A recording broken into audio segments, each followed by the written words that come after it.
Chapter 26. After returning to his room on the third floor, Ji Tianxing took off his mask.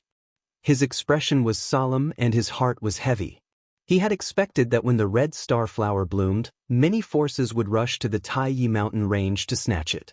However, he did not expect that there would be hundreds of martial artists gathered in an inn in Taiyi town.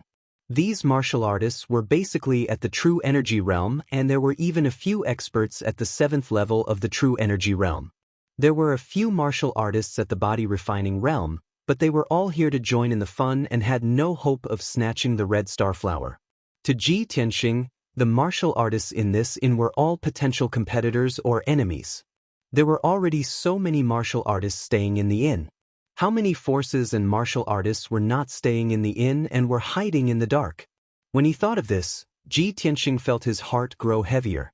When night fell, he sat cross-legged on his bed to cultivate after dinner and continued to condense the sword qi. Although the number of sword qi had reached the limit, he absorbed the qi of heaven and earth to make each sword qi more condensed and powerful. By the time he had condensed and strengthened all 12 sword qi, 6 hours had passed. In the middle of the night, the Lai Fu Inn fell into silence. Most of the guests had already gone to bed. Only the main hall was still lit.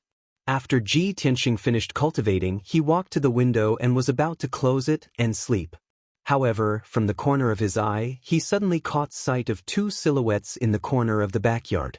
They were silently creeping about. The 2 martial artists were dressed in black and seemed to be wearing masks. Their movements were very cautious and did not make any sound. Although the night was dark, Ji Tianxing could vaguely see that the 2 men were carrying a big box and creeping to the back door. The 2 men quietly opened the back door and carried the box out. Ji Tianxing frowned and vaguely felt that something was wrong. He subconsciously went out of the room and crept silently toward the back door of the courtyard. He was wearing a black cloak and a mask. He was not afraid of being discovered in the night. When he reached the back door, he saw the 2 cultivators carrying the box and entering an alley along the courtyard wall. In order to avoid being discovered by the other party, he did not dare to get too close. A moment later, 2 masked warriors carried the box into the depths of the alley and carried it into a pitch-black room. Then, the 2 of them withdrew and quietly returned to the Fortune Inn. Ji Tianxing hid in a dark corner of the alley, holding his breath and not making a sound.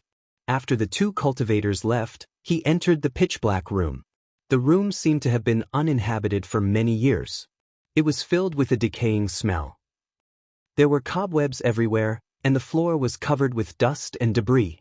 Ji Tianxing searched in the dark for a while before he found the big box in a pile of firewood in the corner.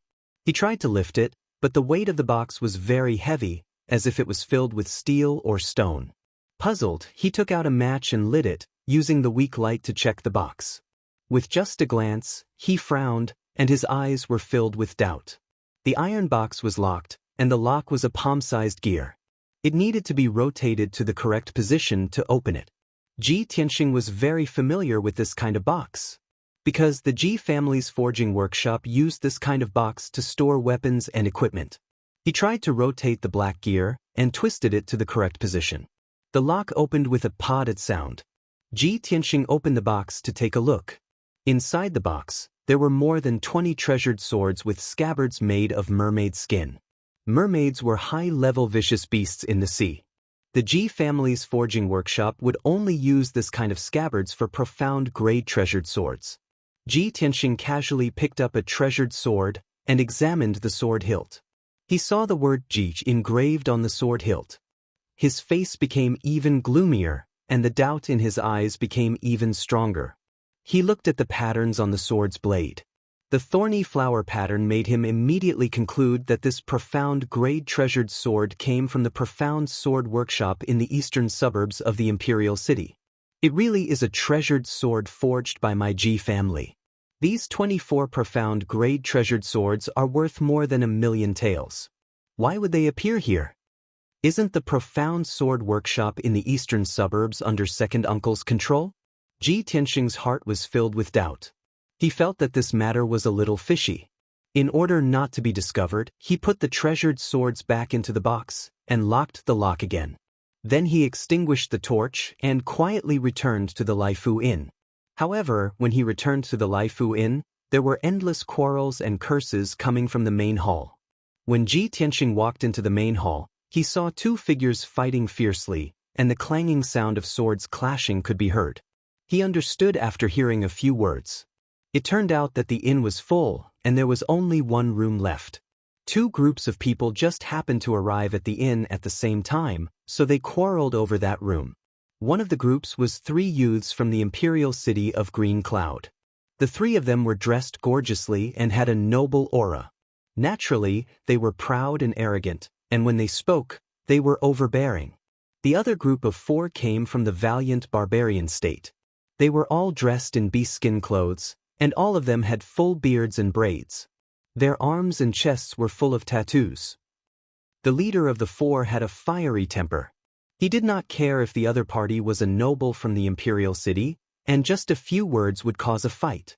The quarrel and fighting between the two sides woke up more than 10 guests, and they all ran to the main hall to watch the show. Ji Tianxing did not want to get involved in this kind of thing. He walked through the main hall and was about to step onto the stairs to return to his room. Unfortunately, when the true energy boundary white-robed youth slashed his sword at the bald man with the tattoo on his forehead, the bald man's sword was fiercely chopped at. Immediately, the sword that was flickering with a cold light changed its direction and went straight for Ji Tianxing. The white-robed youth was already very close to Ji Tianxing, only 5 steps away. This sword came out of nowhere and was as fast as lightning. Although Ji Tianxing retreated in time to dodge, he was still unable to avoid the treasured sword, and his cheek was immediately slashed by the blade. With a crisp clang, the black iron mask on his face was cut in half by the treasured sword, and fell to the ground with a clang. Ji Tianxing's face suddenly became gloomy, and his eyes flashed with a cold light. The white-robed youth and the bald man glanced at him, and without any change in expression, continued to fight. However, the white-robed youth's two companions who had been watching the fight and cheering suddenly let out a cry of surprise when their eyes fell on Ji Tianxing's face. "Isn't this Ji Tianxing? Young Master Ji of the Ji family?" Haha, as expected of the former number 1 genius, but now the great trash Ji. He can't even dodge the sword. If young Master Ji's face is accidentally injured, we can't afford to pay for it.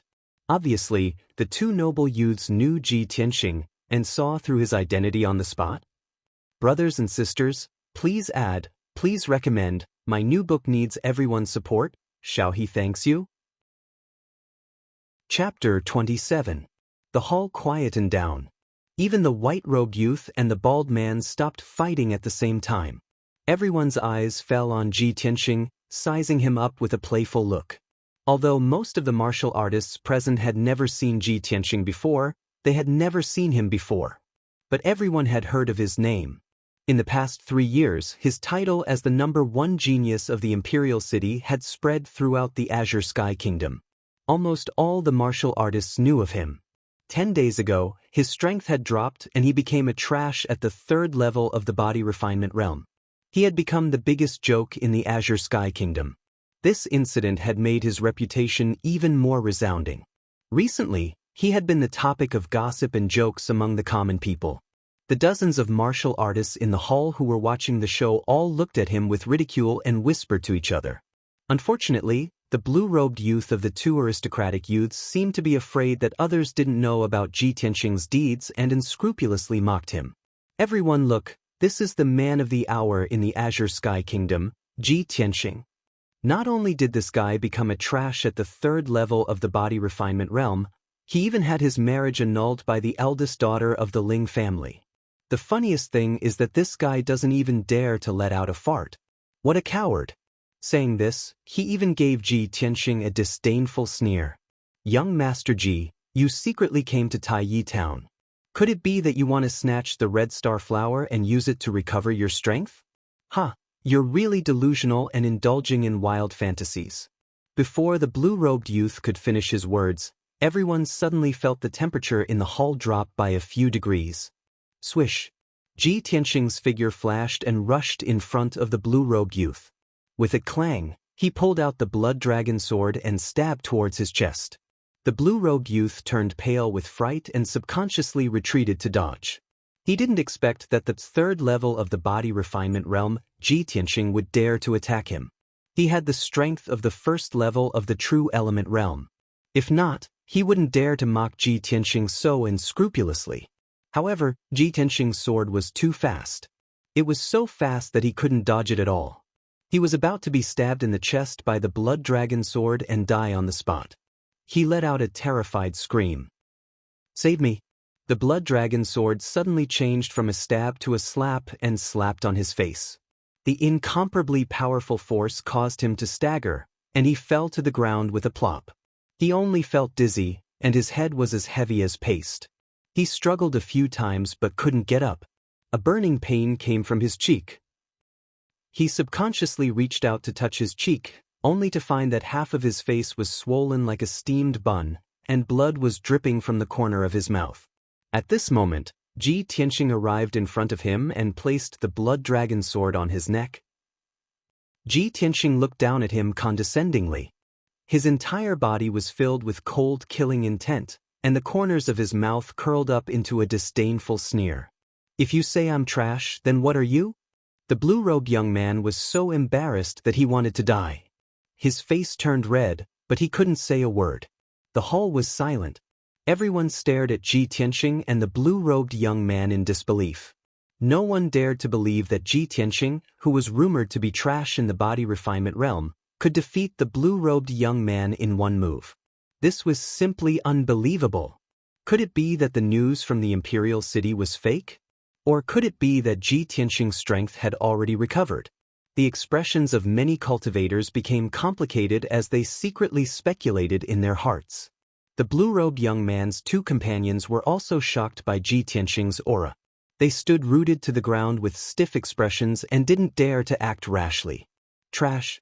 Ji Tianxing glanced at the blue-robed young man in disdain. He put away the blood dragon sword and turned to leave. Everyone in the hall looked at his back, but no one dared to stop him. The blue-robed young man was humiliated to the extreme. He was so angry that he trembled and almost vomited blood. After Ji Tianxing returned to his room, he didn't feel sleepy at all.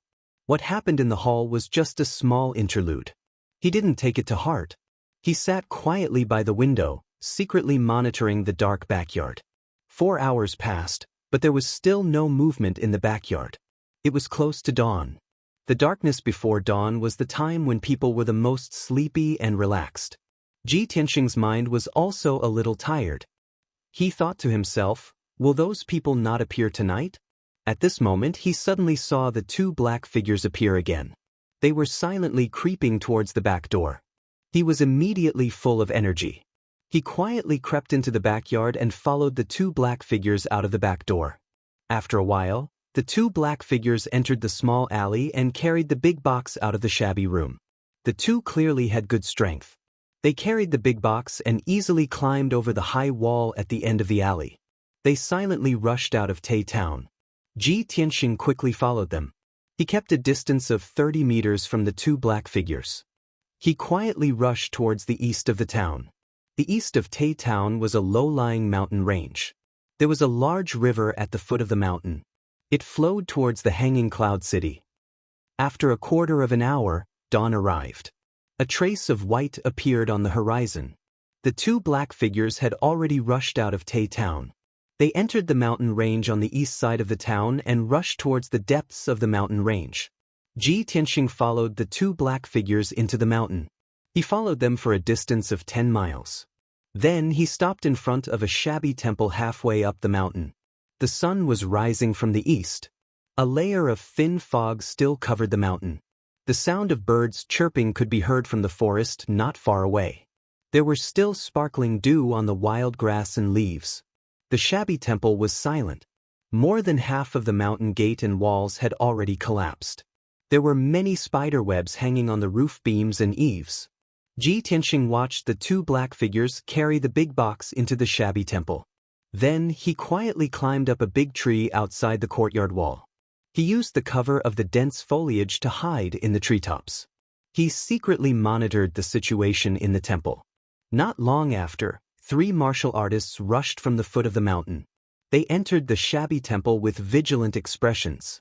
The leader was a middle-aged man with a body as thin as a bamboo pole. His skin was dark and his cheeks were long and narrow like a horse's face. The two martial artists beside him were dressed in black. They seemed to be his attendants or bodyguards. After the three of them entered the shabby temple, the two black figures immediately came forward to greet them. The two sides whispered a few words. Then, the horse-faced man ordered his attendants to carry the big box and hurriedly left the shabby temple. Although Ji Tianxing could not hear the contents of their conversation, he could guess that they were making a deal. He frowned in confusion. He secretly speculated in his heart, they are making a deal with the Ji clan's weapons. Why are they being so secretive and secretive? Could it be that they have some ulterior motive? After a while, the horse-faced man and his two companions went down the mountain. The two black figures in the courtyard then prepared to leave. It seemed that they were in a good mood because the deal had been successfully completed. The two of them walked out of the shabby temple side by side with smiles on their faces. They were even whispering to each other. Ji Tianxing had been following them from afar. He could only see their backs. He had always felt that the tall and sturdy martial artist was somewhat familiar. Now, when he saw the appearance of the two black figures, his face suddenly became gloomy. It's actually him? Suzifu, second uncle's right-hand man? Chapter 28. Su Zifeng was a capable subordinate of the Ji family's second elder.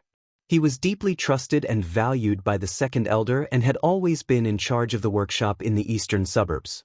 In the past, he had entered the Ji mansion many times to report the situation of the workshop to the second elder.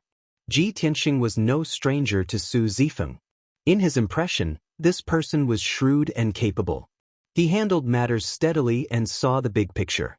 He was indeed worthy of an important position. But he never would have thought that Su Zifeng would appear in Tai Town and surreptitiously trade with a group of mysterious people for the Ji family's magical weapons. Could it be that this person is stuffing his own pockets and stealing magical weapons from the workshop to sell privately? That box of magical weapons is worth more than 1 million taels of silver. No, I must investigate this thoroughly. Ji Tianxing secretly held the blood dragon sword tightly. His eyes flashed with a frightening cold light. At this time, Su Zifeng and the black-clothed youth walked out of the ruined temple side by side and were about to walk down the mountain. Ji Tianxing suddenly jumped down from the treetops and landed on the grass with a swoosh, blocking Su Zifeng and the black-clothed youth's path. Su Zifeng and the black-clothed youth were not prepared for someone to descend from the sky. They were immediately startled and stared at Ji Tianxing with vigilance. After seeing Ji Tianxing's face, Su Zifeng's expression suddenly changed. He stammered, eldest young master? Why is it you? Ji Tianxing stared at him with a sharp gaze and asked in a deep voice, Su Zifeng, you have big guts. You dare to steal the Ji family's magical weapons and trade privately. Su Zifeng's expression became extremely ugly. He hurriedly explained, eldest young master, you misunderstood. I am loyal and devoted to the Ji family. How could I do such a thing? Ji Tianxing approached him with a cold expression and coldly shouted again, misunderstanding? Good. Then take out the contract from the transaction just now. Every business transaction of the Ji family's blacksmithing workshop had to be recorded in the accounts. Any transaction that was worth more than 10,000 taels of silver required a contract from the workshop owner, especially that box of profound weapons and treasured swords. Its value exceeded 1 million taels of silver, and it required the patriarch or elder to personally sign a contract. When Su Zifeng heard the two words, hand contract, his face immediately became even more unsightly. His eyes evaded Ji Tianxing's gaze, not daring to meet his eyes. Ji Tianxing was even more convinced that there was something wrong with this deal, and he shouted in a dignified tone, Su Zifeng, this young master knows that you don't have the guts to do such a thing. Speak. Who instigated you? A hint of hesitation flashed in Su Zifeng's eyes. After exchanging glances with the black-clothed young man, he gritted his teeth and made up his mind. When he raised his head to look at Ji Tianxing again, his face was filled with a sinister sneer. Young master. Since you've already found out, then don't blame me for being ruthless. You're the one who forced me to do this. Kill him. Su Zifeng shouted at the black-clothed young man and leaped towards Ji Tianxing. His hands were like the claws of an eagle as he tried to grab Ji Tianxing's head and neck. He was at the second level of the true energy realm. In his opinion, even without a weapon, he could easily kill Ji Tianxing, who was at the body-refining realm. The black-clothed young man was also at the first level of the true energy realm. His fists flashed with a faint red light as he viciously smashed towards Ji Tianxing's chest. You're courting death. Ji Tianxing shouted with a cold expression and instantly drew his blood dragon sword to meet the attack. Swoosh! He used all his strength to slash with his sword and forced the murderous Su Zifeng to retreat. Seeing the black-clothed young man aggressively charging towards him, he changed his steps and retreated sideways, dodging the black-clothed young man's fists.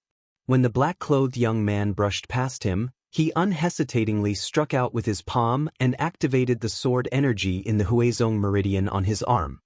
Bang! Ji Tianxing's palm hit the black-clothed young man's back. The sword energy shot out from his palm and drilled into the black-clothed young man's body. Suddenly, the black-clothed young man staggered forward for 6 steps before stopping.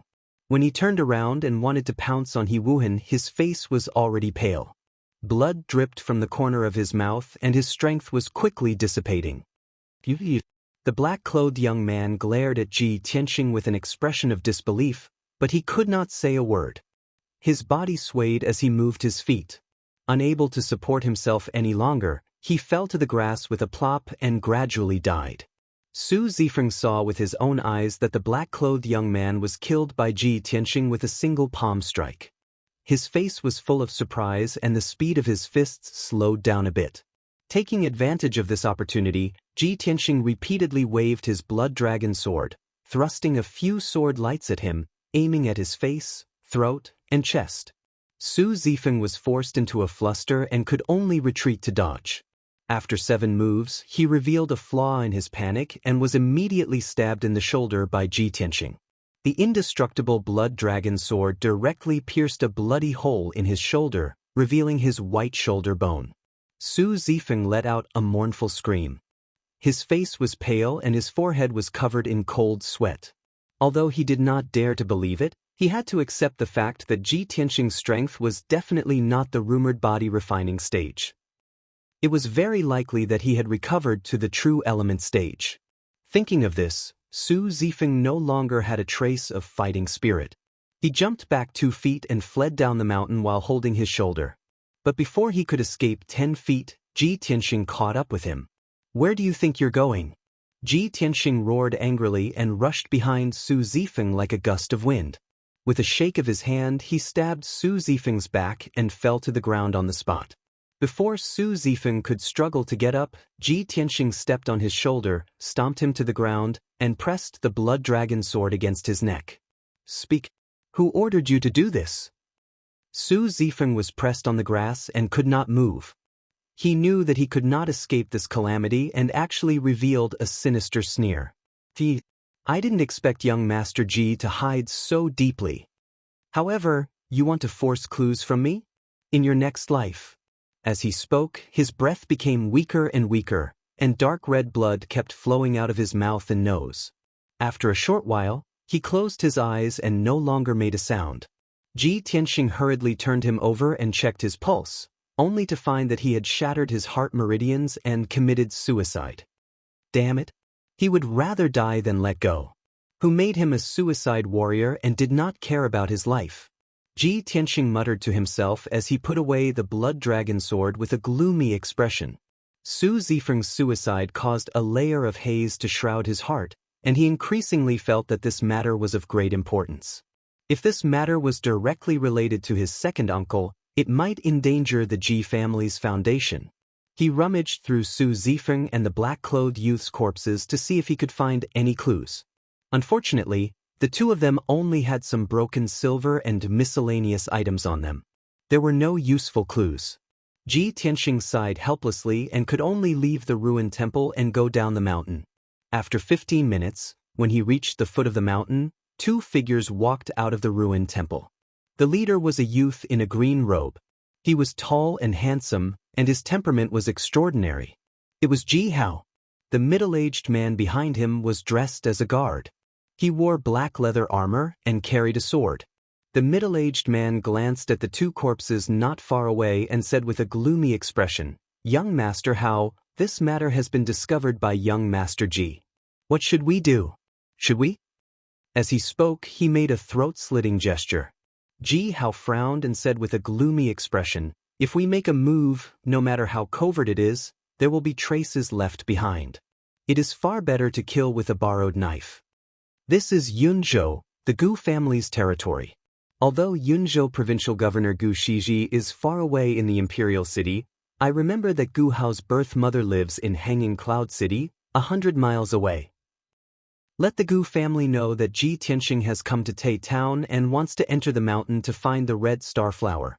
I believe that Gu Hao's mother will not let go of this opportunity to avenge her son. Also, remember to remind the Gu family that Ji Tianxing's strength seems to have recovered to the true energy boundary. Chapter 29. When Ji Tianxing returned to the Laifu Inn, all the guests were still asleep. Only the shopkeeper and servants were busy. He returned to his room and sat cross-legged on the bed to cultivate. He had used up a strand of sword qi to kill Su Zifeng's companion, so he had to replenish it as soon as possible. As for Su Zifeng's private trade, he had decided to investigate and find out who the mastermind was. He had a strong premonition that this matter was related to his second uncle. However, he was in Tai Town and could not investigate this matter. He could only return to the imperial city and make further plans. After a while, he entered a state of cultivation and absorbed the qi of heaven and earth to condense sword qi. Time passed quickly, and when it was noon, the inn became lively again. There was a hubbub of voices, and it was clamorous and noisy. Ji Tianxing cultivated all the way until dusk. Not only did he condense another strand of sword qi, but he also cultivated the 12 strands of sword qi to be more solid and powerful. After dinner, he went to bed early to rest. However, in the latter half of the night, when he was sleeping soundly, he suddenly heard a kacha sound from outside the window. He immediately woke up and subconsciously reached for the blood dragon sword beside the bed. When he held the blood dragon sword and opened his eyes, he saw that the window was wide open. A black figure jumped up from the treetops outside the window and landed in the room. He rolled on the ground and pounced toward the bed. This person's movements were very agile and vigorous. His speed was extremely fast. He held a treasured sword in his hand that was emitting cold light in all directions and fiercely stabbed towards Ji Tianxing. Moreover, his palm and sword were shining with a faint yellow true essence light. He was obviously a true element boundary martial artist. This sword was fast and ruthless. If Ji Tianxing was still asleep, he would have been stabbed to death on the spot. At this critical moment, Ji Tianxing did not have time to think. He subconsciously waved the blood dragon sword to block. Clang! There was a sound of metal colliding. The blood dragon sword blocked the opponent's attack but was shaken by the huge force. Ji Tianxing was also pushed back by the huge force and almost hit the wall of the bed. He rolled to the bottom of the bed and swung his sword at the assassin. The black-clothed assassin clearly hadn't expected that he would wake up from his stupor. His sword strike, which he thought would surely kill him, had been blocked. He couldn't help but let out a soft cry of surprise. Seeing the blood dragon sword slashing towards him, his body curled up strangely. After dodging the blood dragon sword, he charged towards Ji Tianxing. Ji Tianxing was enveloped by the 3 sword lights. He felt a chill run down his spine. He instantly determined that the assassin's strength was at least at the 3rd level of the true energy realm, and he was no match for him. At this critical moment, he could only wave his sword with all his might to block the attack. Ding ding dang dang dang sounds of collision rang out again. He was once again forced back 5 steps and knocked over a vase that was half a man's height. The vase was smashed into smithereens, and the sound of shattering spread throughout the inn, waking up many guests. Taking advantage of Ji Tianxing's unsteady footsteps, the assassin in black was overjoyed and pounced over, brandishing his sword to stab Ji Tianxing's throat. In a moment of desperation, Ji Tianxing subconsciously struck out a palm at the black-clothed assassin, releasing a streak of sword chi. Swish. The two of them were too close, and the black-clothed assassin was caught off guard. His left eye was pierced by the sword chi. The black-clothed assassin let out a blood-curdling scream. He immediately withdrew his sword and retreated 2 steps. He covered his bloody eyes with his hands, and his entire body trembled in pain. Ji Tianxing thought to himself, good chance? He immediately counterattacked, and once again struck out a palm at the black-clothed assassin's chest, releasing another streak of sword chi. Even though the black-clothed assassin was blind in one eye, his strength was indeed powerful. At this critical moment, he was still able to maintain his calm, and brandished his sword with all his might, releasing 2 streaks of dazzling sword chi. Dang! Ji Tianxing's sword chi was shattered by the treasured sword. Bastard, go to hell! The black-clothed assassin angrily roared. His strength and speed suddenly doubled. He brandished his sword with all his might, releasing 6 streaks of dazzling cold light, enveloping Ji Tianxing's vital points. Obviously, he had used all his strength and wanted to kill Ji Tianxing on the spot and then escape far away. Ji Tianxing was forced to retreat. After retreating 3 steps, his back hit the wall. He had no way to retreat.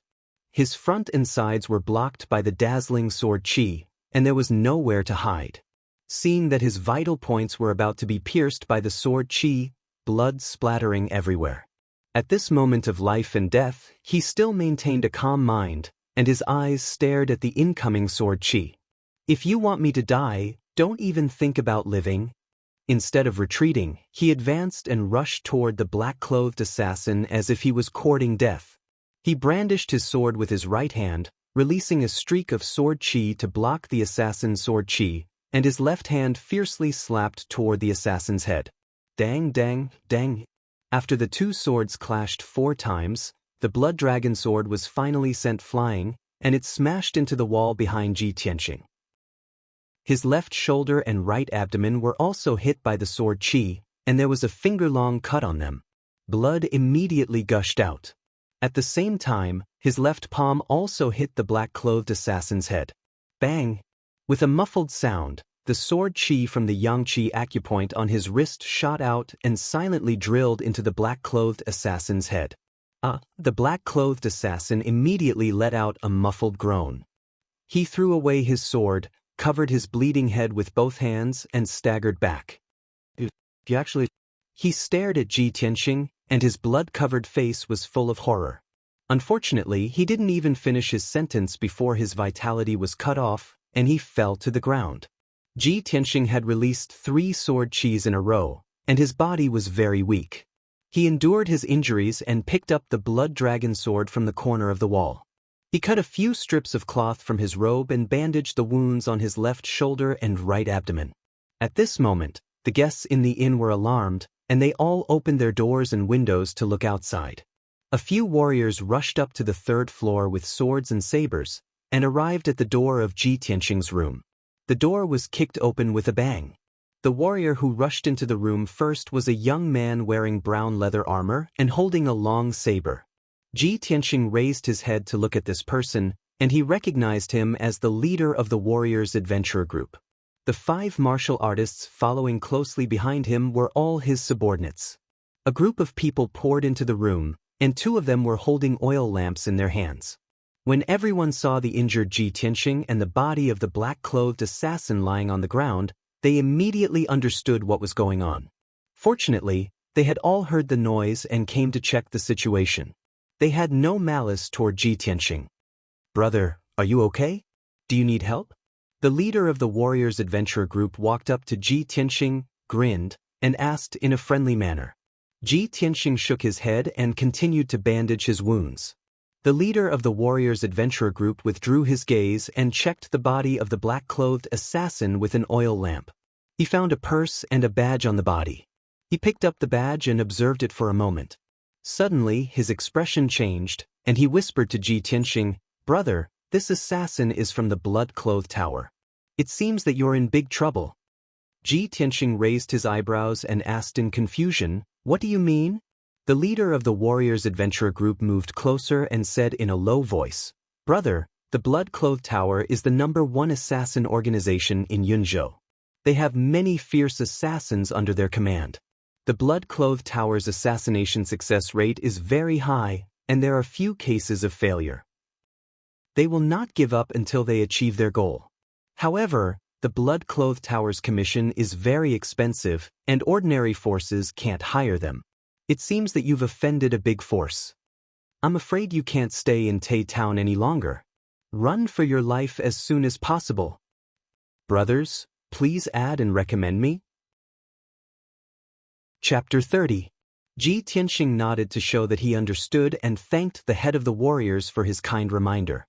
The head of the warriors did not say much. He waved his hand and left the room with his subordinates and went downstairs. Ji Tianxing could see that the famous warriors adventurer group in Yunzhou was also very afraid of the Blood-Clothed Tower and did not dare to get involved in this matter. In fact, even if the head of the warriors adventurer group had not reminded him about the Blood-Clothed Tower, he had decided to leave the inn. At present, his identity had been exposed. Those forces that wanted to kill him would definitely attack him one after another. In 2 days, the red star flower will bloom. I'll heal here tonight. Tomorrow morning, I'll leave Tai Town and enter the Tai Mountains as soon as possible. Ji Tianxing had a plan in mind.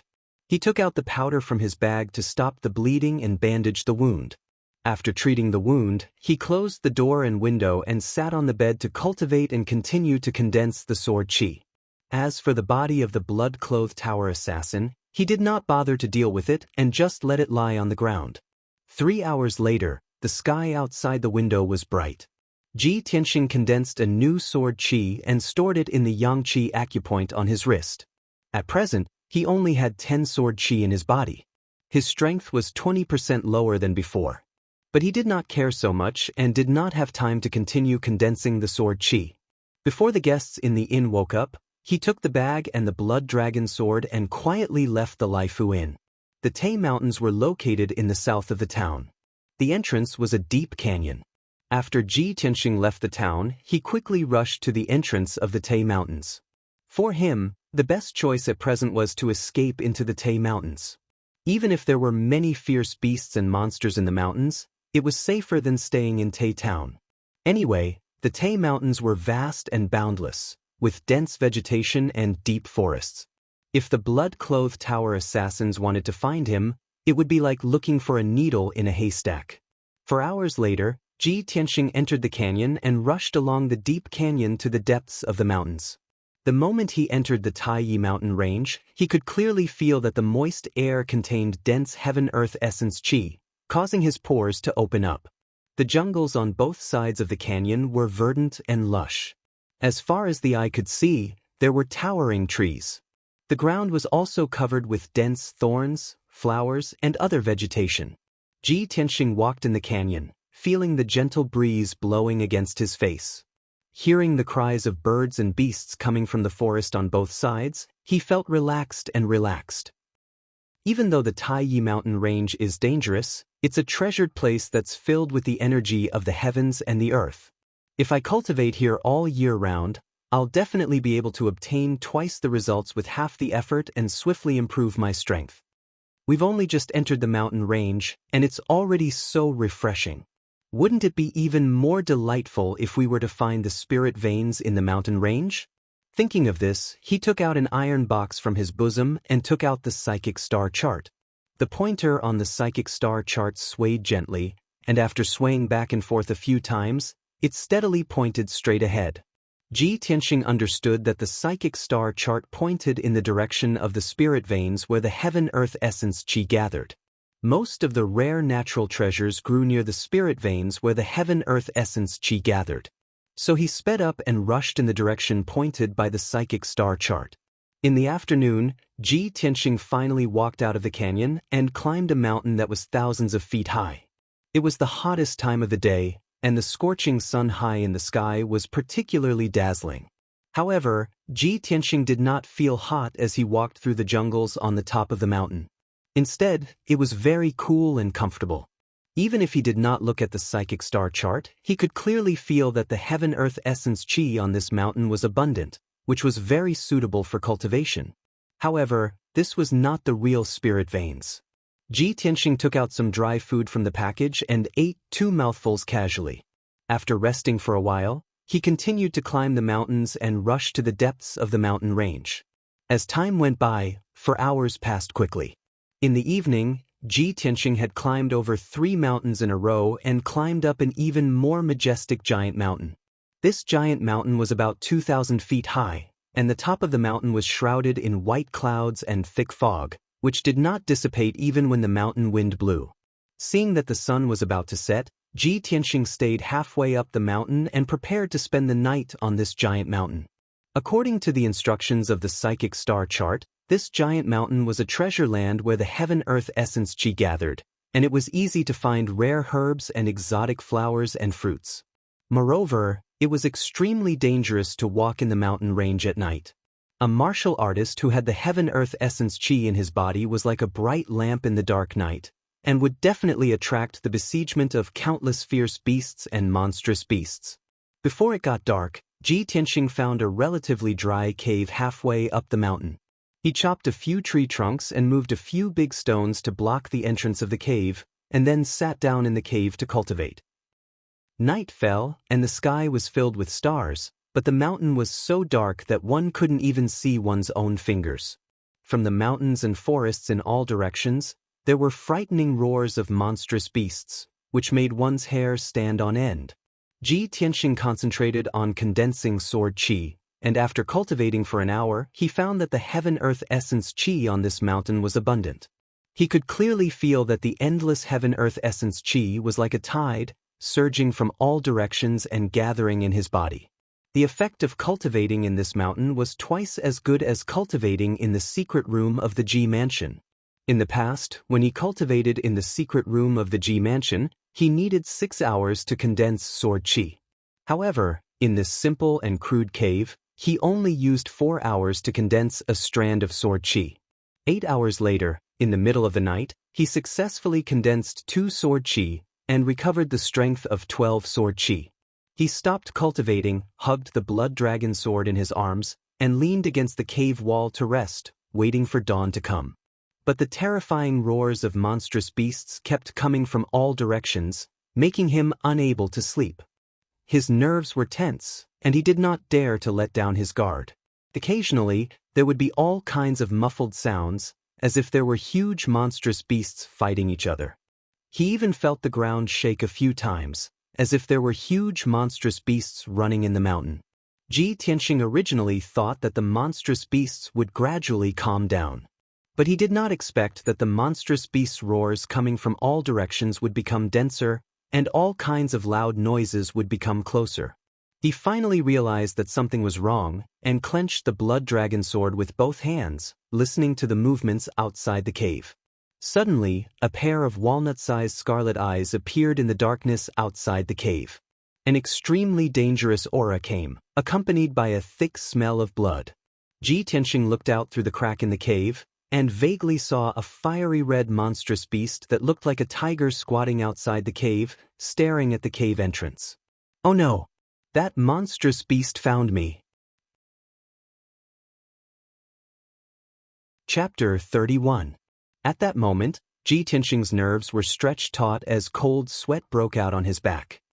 He did not expect that a few large rocks and tree trunks would be able to block the entrance of the cave and the fiery red demonic beast outside. But he was trapped in the cave and had nowhere to run. He did not even have a chance to fight back. At this moment of life and death, the only thing he could do was to hold his breath and not make a sound. But he had underestimated the intelligence of the demonic beast. The fiery red demonic beast squatted outside the cave for about half an hour before it could no longer suppress its bloodthirsty desire. It slowly arched its body towards the entrance of the cave and stretched out its large claws. It easily pushed aside a few large rocks and rolled them into the bushes. Even the crisscrossing tree trunks blocking the entrance of the cave were easily pushed aside by its large claws. With the entrance of the cave unblocked, Ji Tianxing and the fiery red demonic beast stared at each other. Only now did Ji Tianxing see clearly that this fiery red demonic beast was 3 meters long. Its body was covered in red fur and its large mouth revealed 2 chopstick-long fangs. It's actually a flaming tiger. A mid-tier demonic beast. Ji Tianxing's body stiffened, his eyes filled with fear and anxiety. In this world, demonic beasts were also divided into strong and weak demonic beasts. Ordinary low-tier demonic beasts had the combat strength of a refinement realm martial artist and were common in large numbers. A mid-tier demonic beast's combat strength was basically the same as a true energy realm martial artist and could use the yuan qi of heaven and earth to attack. A high-tier demonic beast's combat strength was equivalent to a mystic comprehending realm martial artist. As for the stronger demonic beasts, they had already formed their demonic core and were powerful martial artists. Their strength was equivalent to a origin core martial artist. Ji Tianxing could clearly feel that this flaming tiger's strength was at least at the 5th level of the true energy realm. Looking at the flaming tiger, his expression was grave as he muttered to himself, "I'm really unlucky to encounter a mid-tier demonic beast on my first day in the mountain. This is a flaming tiger comparable to the 5th level of the true energy realm. If I'm not careful, I'll lose my life." The flaming tiger's scarlet eyes stared at him, revealing a bloodthirsty look as saliva dripped from its mouth. It approached the cave entrance step by step and stretched out its claws to grab Ji Tianxing out of the cave. The cave was too small and Ji Tianxing had nowhere to hide. At this critical moment, he gritted his teeth and made up his mind. With a low shout, he brandished his sword and rushed out. "Damned beast, get out of the way!" The blood dragon sword was unsheathed and drew a cold light in the night sky, ruthlessly slashing at the flaming tiger's claws. The flaming tiger was very vigilant. It wasn't in a hurry to kill Ji Tianxing with all its strength. It immediately withdrew its claws. Using the flaming tiger's claws, the flaming tiger's flaming tiger, the flaming tiger, the flaming tiger. The flaming tiger let out 2 angry growls and chased after him like an arrow leaving the bow. The mountain was as dark as ink at night. It was impossible to tell north from south. Ji Tianxing was in a hurry to escape. He didn't care if the direction was right or wrong. He rushed into the forest ahead. Just as he entered the forest, the flaming tiger followed closely and crashed into a thigh-thick tree with a bang. The flaming tiger's speed slowed down a bit, and the big tree was also broken on the spot. Crash! It fell down in the forest. Ji Tianxing was so shocked that his eyelids twitched. He roared in his heart, "What a terrifying strength! If I was hit by the flaming tiger, wouldn't I be smashed to pieces?" Thinking of this, he ran even faster, shuttling through the forest as fast as the wind. No matter how the thorns and branches hit his body and cut him, he didn't care at all. However, the flaming tiger was the overlord of the mountain. It was extremely fast in the forest and quickly closed the distance between them. When the flaming tiger was 6 feet behind him, it suddenly jumped up and pounced on him. At the critical moment, Ji Tianxing jumped more than 10 feet into the air and landed on the top of a tree. He narrowly avoided the disaster. Bang! The flaming tiger missed its target, and its front paws smashed into the ground, creating a crater that was more than a foot deep. Dust and bits of grass flew all over the place. Ji Tianxing continued to run. He was out of breath. His face was pale as he gasped for breath. His clothes were soaked. After 20 breaths, he ran for 2 miles but still couldn't shake off the flaming tiger. Not only that, something even more terrifying happened. The other demon beasts in the forest were alarmed and chased after him. A wind wolf and 2 fire bears also joined the team and chased after the flaming tiger. A flaming tiger almost took my life. Now there are 3 mid-level demon beasts. God, can't you give me a way out? Ji Tianxing roared with grief and indignation. His heart was shrouded in a layer of despair. But at this moment he suddenly found that the flaming tiger slowed down. Not only that, but the wind wolf and the 2 fire bears also slowed down. Ji Tianxing frowned in confusion. He thought to himself, what's going on? A mid-level demon beast like the flaming tiger can't be exhausted so quickly, right? He looked at the 4 demon beasts a few more times and found that not only did they slow down, but they were also staring at the forest in front of him. They seemed to be hesitating and afraid. That's right, it was fear. Ji Tianxing could see that the eyes of the 4 demon beasts were filled with fear. It seemed that they didn't dare to approach the dark forest in front of them. He looked at the forest in front of him in confusion. He looked at it a few times but couldn't find any clues. Under the curtain of night, the forest was pitch black and silent. The intelligence of mid-level demon beasts like the flaming tiger and the wind wolf is only equivalent to a 3-year-old human child. Something that can make them feel fear must be something that they remember deeply. But that forest looks very ordinary. Why would it make the 4 demon beasts feel fear? Ji Tianxing was puzzled. As he fled towards the forest, he glanced around. At this time, he suddenly realized that he didn't recognize the direction in his panic. He actually ran from the middle of the mountain to the peak. He continued to run towards the dark forest and looked back at the 4 demon beasts behind him. Although the flaming tiger and the wind wolf were drooling over him, their chasing speed was getting slower and slower. When he ran to the edge of the dark forest, the 4 demon beasts actually stopped chasing him. They stopped about 30 meters away from him. Roar! Roar! The 4 demon beasts stared at him and let out a low roar filled with unwillingness. But in the end, they didn't dare to take another step. It seems that they really are afraid of this forest. Phew! I'm finally saved. Ji Tianxing's heart was finally relieved. He let out a long breath. However, he didn't stay in the same place. He turned around and ran into the forest to avoid attracting more demon beasts. If by any chance some demon beasts weren't afraid of this forest and rushed over to attack him, then he would be dead for sure. Chapter 32. Ji Tianxing walked through the dark forest for a while and found that something was wrong. From the outside, it looked like an ordinary forest. But after entering the forest, he found that there were only towering trees in the forest. There were no thorns or bushes. There were no weeds or flowers growing on the ground. It was all hard dark brown soil and strange craggy boulders. Between the many craggy boulders, there were dark holes. He didn't know how deep they were or what was hiding inside. Most importantly, there were no traces or sounds of demon beasts in this forest. There were no birds or even the sounds of insects. It was too quiet. The huge forest was completely silent, as if there were no living things in it. Ji Tianxing kept his guard up. While walking through the forest, he looked around. He recalled the fearful eyes of the 4 demon beasts and suddenly guessed the reason why they were afraid of this forest. This forest is so quiet.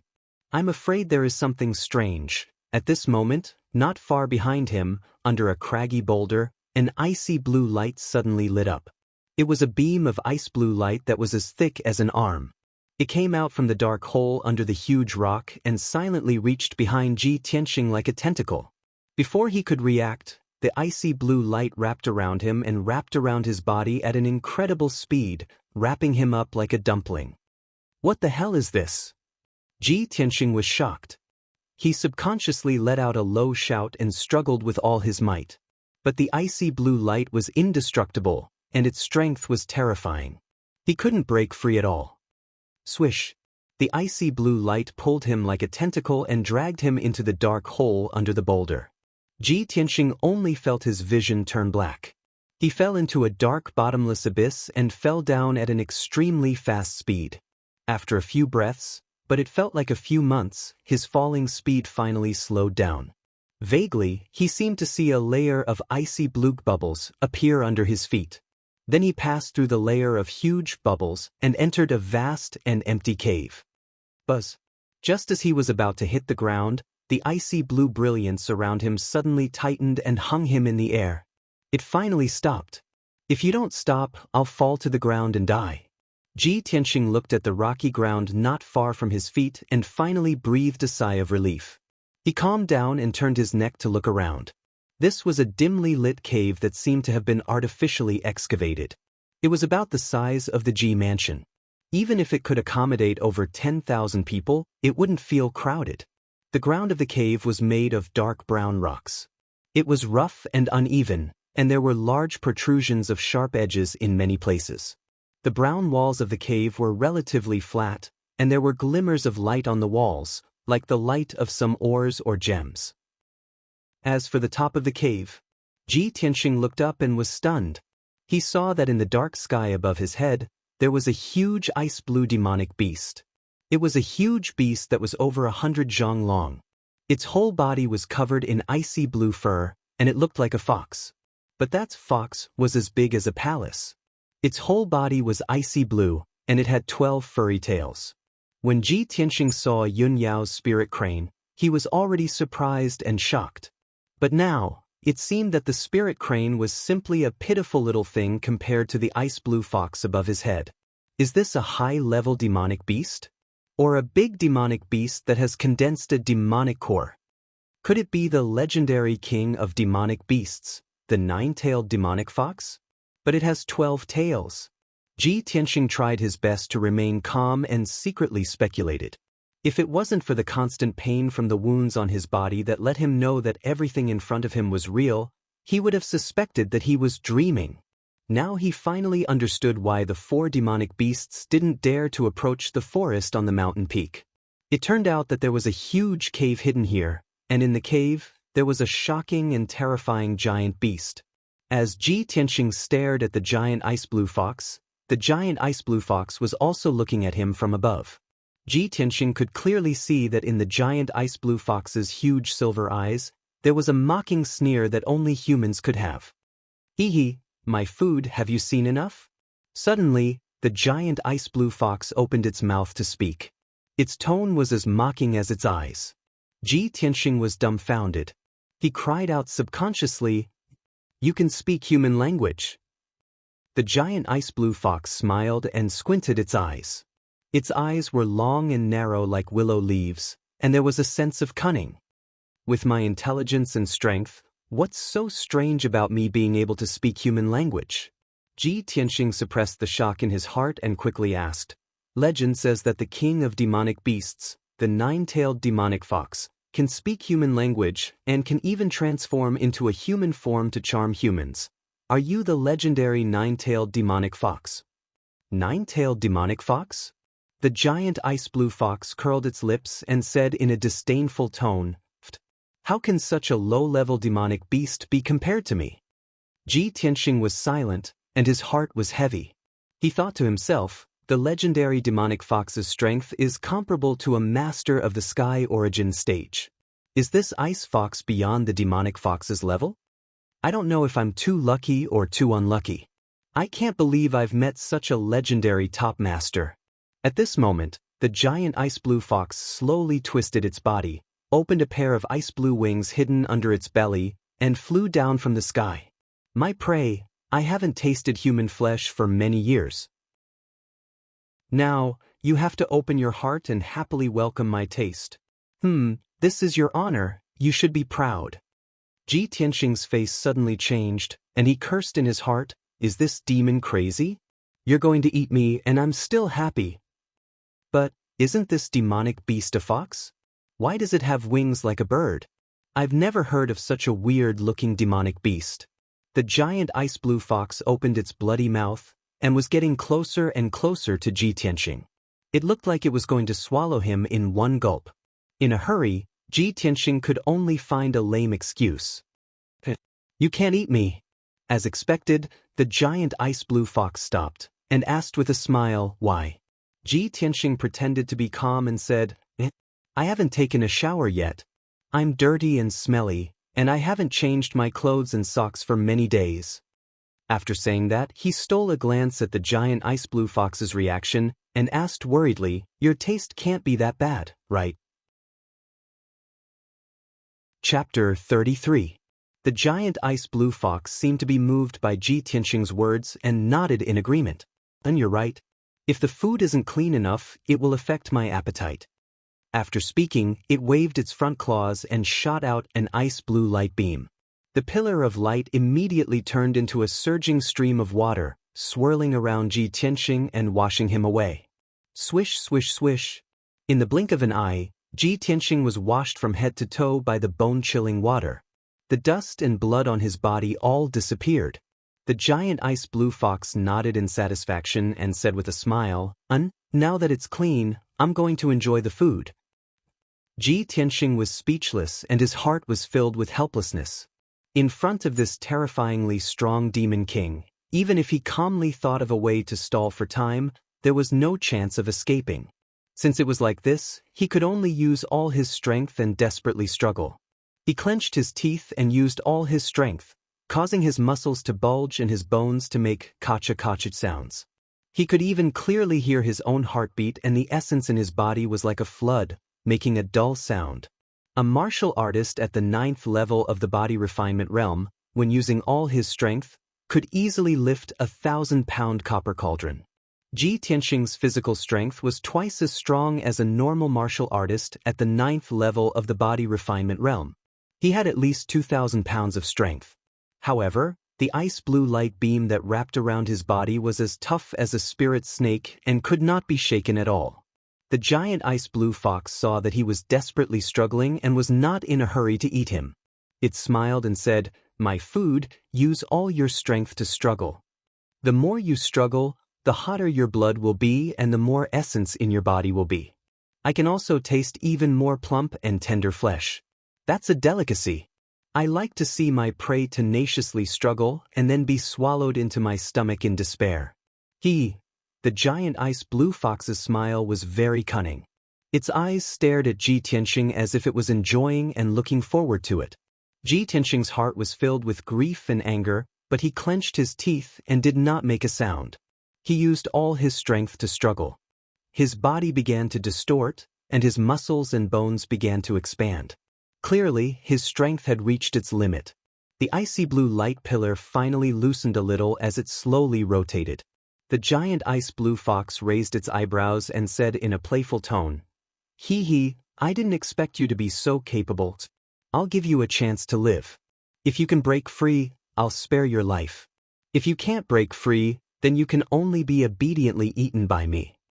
Ji Tianxing saw a glimmer of hope for survival. He desperately erupted with an even more violent power, and his skin turned crimson red. Moreover, in order to increase his explosive power, he did not hesitate to use the 12 strands of sword qi in his body. Buzz. Amidst the buzzing of the vibrating sword qi, all 12 sword qis flew out of his body and surrounded him. Swish, swish. The 12 golden sword qis spun rapidly, shining with a bright golden light and producing a series of air-piercing sounds. At this critical moment of life and death, Ji Tianxing's endless potential was stimulated. Only then did he realize that the sword qi in his body could be manipulated in this way. He calmly controlled the 12 streaks of sword qi and rotated them to cut the icy blue light pillar around his body. Ding, ding, ding, ding. However, when the 12 streaks of sword qi hit the icy blue light pillar, there was a series of crisp sounds, but there was no effect. The icy blue light pillar was indestructible. No matter how sharp the sword qi was, it could not be shaken. After all, Ji Tianxing's ability was far inferior to the giant ice blue fox's. The difference in power level was like heaven and earth. In a short period of time, Ji Tianxing's mind could not take it anymore. It was difficult for him to control the 12 streaks of sword qi. Swish, swish.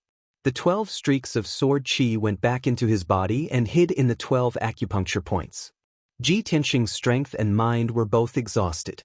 He only felt that his vision was turning black, and his consciousness was becoming blurry. Am I going to die here today and be eaten by this damned fox?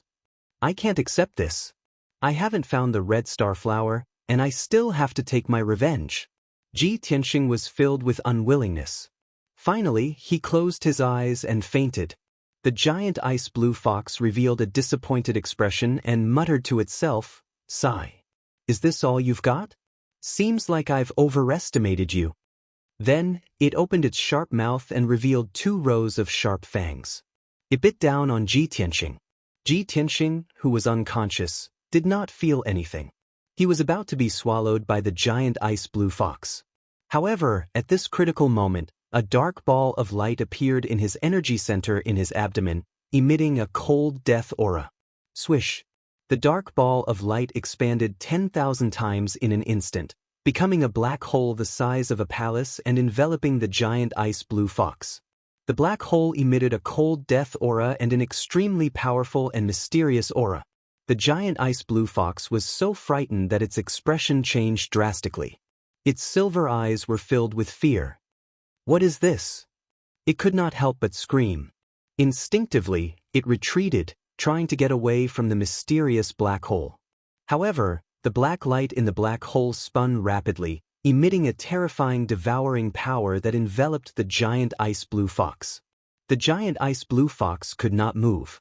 Its eyes were filled with fear as it floated in the air. It could only endure the devouring power in despair. Countless rays of ice blue light flew out of its body and flew toward the black hole like a dense rain of arrows. They were all swallowed by the black vortex. The giant ice blue fox immediately felt that the majestic power in its body was quickly draining away, and its body was gradually shrinking. That black hole, it wants to devour my power. Damn bastard! How can this be? The giant ice blue fox was angry and frightened. It glared at Ji Tianxing with fire in its eyes. It hated him to the core. However, Ji Tianxing was unconscious. He floated in the air without feeling anything and was unaware of all this.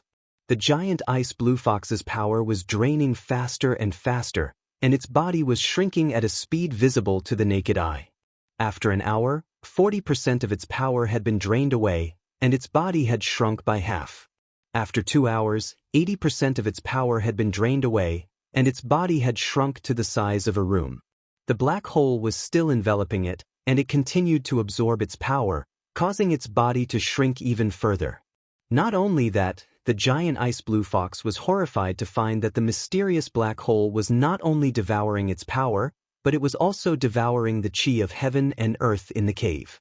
The terrifying devouring power caused a strong wind to blow in the huge cave, and it swept through the cave walls and the ground. There were many gems on the cave walls that contained the chi of heaven and earth. The chi of heaven and earth in the gems had been completely devoured by the black hole, and the sparkling gems had become useless stones. Something even more terrifying happened. The cave began to shake violently. Cracks began to appear on the walls of the cave, and countless rocks began to roll down. The ice blue bubble that enveloped the entire cave began to shake violently, and cracks appeared on it. Kacha, kacha. The sound of something breaking could be heard. Rumble, rumble, rumble, rumble. The loud sound reverberated in the cave. The entire mountain started to shake. The earth quaked and the mountains swayed. The giant ice blue fox was terrified to the extreme. How can this be? What is that black hole? Could it be that the black hole is going to destroy the barrier set up by that person? Chapter 34. After an unknown period of time, Ji Tianxing slowly woke up. He only felt that the light was a little dazzling, so he subconsciously reached out to rub his eyes. The next moment, he suddenly woke up and sat up from the ground with a swish. He looked up and saw a scorching sun in the sky, sprinkling down scorching sunlight. It's already noon? Wasn't I trapped in the cave? He turned his head to look around in surprise. When he saw the surroundings clearly, he couldn't help but be stunned. He was still in the huge and spacious cave, but the cave had already collapsed and shattered. There were huge cracks and ravines everywhere on the ground, and there were many huge pieces of gravel scattered around. The surrounding cave walls had collapsed, revealing huge cracks. Faint light shone in from the cracks. Not far from him, there was a huge crack that was dozens of feet wide, like a canyon. Ji Tianxing's gaze passed through the canyon and could clearly see a green mountain on the opposite side. What happened? Why did this cave collapse? He got up from the ground and stretched his sore neck and body while observing the situation around him. This cave seems to be inside the mountain. It's at least 3,000 feet from the mountain peak. It's difficult for me to climb out in my current situation, but the cave has collapsed.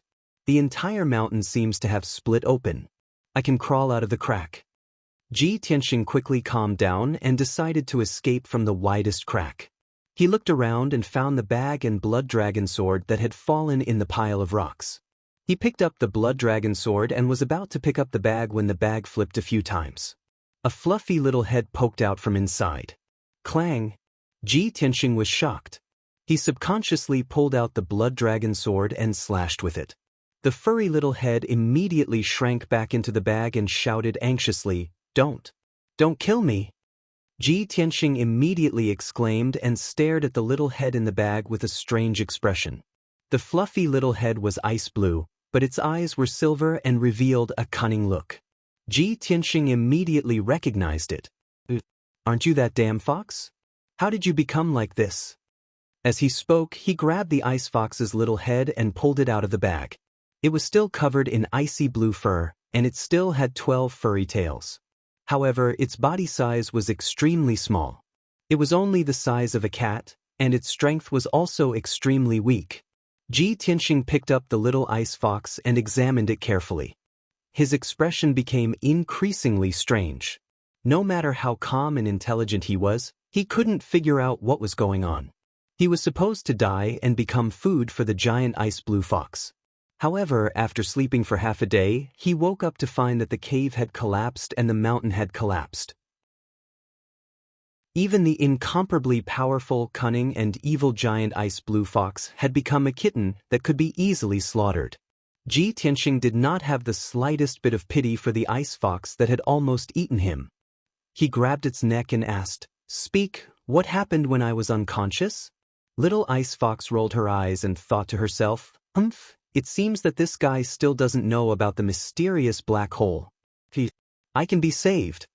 It struggled symbolically and said angrily, "I can tell you what happened, but you have to promise not to kill me." Ji Tianxing frowned and sneered, "Huh? You still dare to negotiate with me? Do you believe that I won't kill you now?" After saying that, he pressed the tip of the blood dragon sword against Little Ice Fox's head. Little Ice Fox was not afraid at all. She raised her little head proudly and said disdainfully, "If you kill me, you will never know the truth. That matter is very mysterious and very scary. It must be your biggest secret. Don't you want to know why?" Ji Tianxing was a little hesitant and silently put down the blood dragon sword. The cave collapsed, the huge mountain shattered, the Demon King Realm giant ice blue fox turned into a kitten and lost all her power. Were all these strange things related to him? Of course, he wanted to know the truth. Little Ice Fox saw him put away the blood dragon sword and pondered with a face full of doubts. She smiled proudly and said, "If that's the case, I'll take it that you agree. You can't go back on your words." Ji Tianxing glanced at her and shouted, "Cut the crap and tell me." Little Ice Fox curled her lips unhappily and said slowly, "After you fainted, a black hole suddenly appeared in your body and swallowed all my power. So, I became like this, you despicable bastard." Black hole? Ji Tianxing was slightly stunned and a strange look flashed in his eyes. He instantly understood that the black hole that Little Ice Fox was talking about was the black hole in his dantian. It must be Kenshin's tomb in the black hole that saved him at the critical moment and swallowed Little Ice Fox's power. I didn't expect Kenshin's tomb to have such a magical effect. When I go back, I must study it carefully. Ji Tianxing made up his mind and asked Little Ice Fox, "What's going on with this cave?" Little Ice Fox blinked and said without hesitation, "I don't know. At that time, I lost all my power and fainted." Ji Tianxing stared at her coldly. Seeing her naturally cunning eyes, he knew that she must be lying. "You're on your own." He snorted coldly, carried the blood dragon sword in the bag, and walked toward the crack in the mountain not far away. The Little Ice Fox hurriedly followed behind him. Ji Tianxing immediately stopped and turned his head to look at her angrily. He asked, "Why are you following me? Go away." Little Ice Fox was not angry at all. She said confidently, "You swallowed my power and caused me to become like this. Of course, I have to follow you." Ji Tianxing sneered and said, "Little thing, I'm already merciful enough that I didn't kill you with my sword. Don't provoke my anger again." The Little Ice Fox immediately frowned and pouted, revealing an angry and aggrieved look. "You bastard, you don't keep your word. Are all of you humans so treacherous? What do you mean I don't keep my word?" Ji Tianxing frowned and shouted in a deep voice, "I only promised not to kill you, but I didn't promise to take you with me. I don't care. You have to take me with you and protect me." The Little Ice Fox looked like she was going to throw a tantrum. She muttered gloomily, "You made me like this, and now you want to leave me here. You just want to kill me." Ji Tianxing raised his sword-like eyebrows and shouted with a fierce look, What do you mean? Are you blaming me? In that case, I'll kill you with my sword so that you won't keep pestering me. As he spoke, he was about to pull out the blood dragon sword. Little Ice Fox reached out her furry little paws and held his ankle tightly. She cried and shouted, "If you really want to kill me, then kill me. Anyway, if I stay here, other demonic beasts will definitely come for revenge and cut me into pieces. I'd rather die under your sword. At least I can turn into a resentful spirit and haunt you for the rest of my life." Chapter 35. Ji Tianxing had a headache and felt helpless about the little ice fox's pestering. He kicked the little ice fox away and asked with a dark face, "You're also a demonic beast, so you should be with demonic beasts.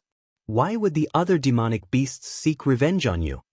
The little ice fox snorted disdainfully and said in a muffled voice, "Humph, how could I be with those low-level demonic beasts? I'm the overlord of the Tai Yi mountain range. Previously, I had been entrenched in the Xianbing cave and was trapped there for 100 years. When I was hungry, I would catch a few demonic beasts to eat. When I was bored, I would also catch some powerful demonic beasts to amuse myself. In the entire Tai Yi mountain range, countless powerful demonic beasts were tortured by me. If those demonic beasts saw me in this state, they would definitely seek revenge at all costs." Hearing this, Ji Tianxing's expression changed and many questions arose in his heart. The sneer on his face deepened and he said with disdain, "If that's the case, then it's even more impossible for me to bring you along. If you follow me, who knows how many demonic beasts you'll attract." The little ice fox shook its head and said confidently, "So what if other demonic beasts seek revenge? I'm the overlord of this mountain range. In the entire Tai Yi mountain range, there's no place that I don't know. I know all the treasures and herbs in every corner. You entered the Tai Yi mountain range alone, so you must be looking for treasures. With my guidance, I guarantee that you'll get twice the result with half the effort and find countless spiritual flowers and herbs." Ji Tianxing was silent for a moment as he weighed the pros and cons. He knew very well that although the little ice fox's words were a little exaggerated, he could basically believe it. However, he felt that there were many doubtful points in this matter and he still needed to consider it carefully. "Little fox, do you know about the red star flower?" Seeing that he had relented, the little ice fox knew that there was hope in this matter. It quickly nodded and said, "Of course I know. 60 years ago, I even ate a few human experts who were looking for the red star flower." Ji Tianxing frowned and said with a dark face, "Can you not mention eating humans? Tell me, where is the red star flower?" The little ice fox narrowed her eyes and revealed a sly smile. "I can't tell you now, but I promise I can bring you to the red star flower." Ji Tianxing was a little angry. He couldn't wait to beat up this cunning little ice fox. He took out the psychic astrolabe from his bosom and sneered, "Do you think I can't find the scarlet meteorite flower without you? My psychic astrolabe can guide me to it." Little Ice Fox stared at the psychic astrolabe for a while and said with a contemptuous smile, "Huh, you want to find the red star flower with this broken astrolabe? You're underestimating the scarlet meteorite flower. When you find the scarlet meteorite flower with the compass, you will definitely be happy for nothing because what you find will definitely be the fake body of the scarlet meteorite flower. As for the real body of the scarlet meteorite flower, it has already flown away." "Fly away?" Ji Tianxing frowned. He didn't quite believe the little ice fox's words. The scarlet star flower was only a stalk of spirit herb and not a flying bird with intelligence. How could it fly away? However, since little ice fox didn't intend to explain, Ji Tianxing didn't ask about it anymore. He put away the psychic astrolabe and continued to ask, "You just said that you were trapped in the Xianbing cave for 100 years and couldn't leave. What's going on? And what kind of demonic beast are you? Why were you trapped in that cave? You must tell me honestly. Otherwise, I won't take you out of here." Little Ice Fox hesitated for a moment. There was a look of reminiscence in her eyes. She said in a low voice, "Actually, I don't know what kind of demonic beast I am. Maybe I'm not a demonic beast at all? When I was very young, I was brought here by a despicable human bastard. That bastard was very powerful. He was the one who dug out the Xianbing cave. He set up a spirit array in the cave and left me in the Xianbing cave to cultivate. He also said that he would take me out of here after 100 years. In the past 100 years, no matter how much I cultivated and how powerful I became, I couldn't leave the Xianbing cave. The spirit array set up by that bastard was too powerful. The harder I struggled, the more severe the backlash I suffered. Now that the 100-year deadline is approaching, I estimate that he will come to me in 2 years at most. But I hate that bastard to the core. He made me so miserable. I will never follow him and be used by him. Ji Tianxing looked at little Ice Fox and saw that her silver eyes were surging with cold hatred. He thought to himself, the legendary demonic beast kings are all old monsters who have cultivated for hundreds or thousands of years. This little Ice Fox has only cultivated for 100 years, but she already has the strength of a demonic beast king. It seems that she is not an ordinary demonic beast. Although she is following me now, she will definitely find ways to kill me after she recovers her strength. After I find the red star flower, I will get rid of her so that I don't have to bring this disaster by my side. Sooner or later, my life will be in danger. After making up his mind, Ji Tianxing left the cave with little Ice Fox and entered the huge crack in the mountain. Although little Ice Fox had lost her power and became small and weak, but the Xianbing cave and the spirit array had been destroyed. She had finally regained her freedom and was in an extremely happy mood. Ji Tianxing held the blood dragon sword and carried the cloth bag on his back. She entered the bag and only revealed her small head to look around. Occasionally she would chat with Ji Tianxing. An hour later, Ji Tianxing passed through the huge crack and crawled out of the pile of rocks. He finally returned to the mountainside. He turned to look at the peak of the mountain and saw that the entire mountain had split open. The peak of the mountain had completely disappeared as if it had been cut off into thin air. Originally, the entire mountain was covered by a dark green forest. But now, more than 10 huge yellow gullies were exposed. He could clearly see the rock layer in the mountainside. Such an earth-shattering movement is simply like a natural disaster. It's definitely not something that can be done by humans. Ji Tianxing was a little touched and shocked.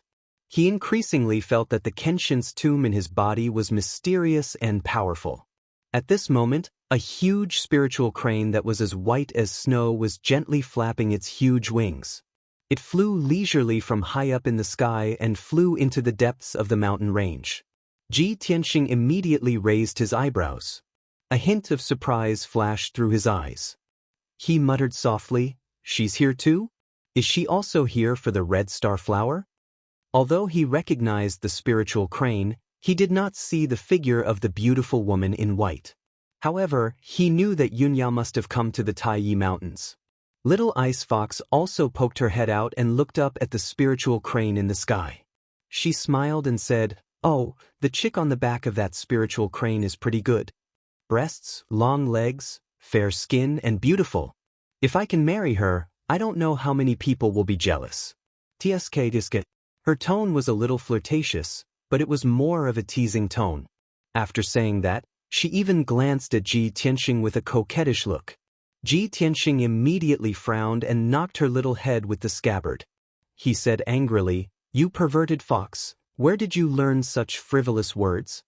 If she hears you, she'll definitely skin you alive and stew you to eat. But, your eyesight is so good? You can actually see the woman on the back of the spiritual crane from so far away?" Little Ice Fox raised her little head and said proudly, "Of course. Not to mention that it's daytime now. Even if it's dark at night, I can see everything within a 10-mile radius clearly. But these are not worth mentioning. If I can recover my strength, you can't imagine how terrifying my strength and means are." Chapter 36. After leaving the collapsed mountain, Ji Tianxing brought the Ice Fox to the depths of the mountain range. While he was on his way, he was still silently calculating in his heart. Today should be the day when the red star flower blooms. The martial artists in Tai Town must have entered the mountain.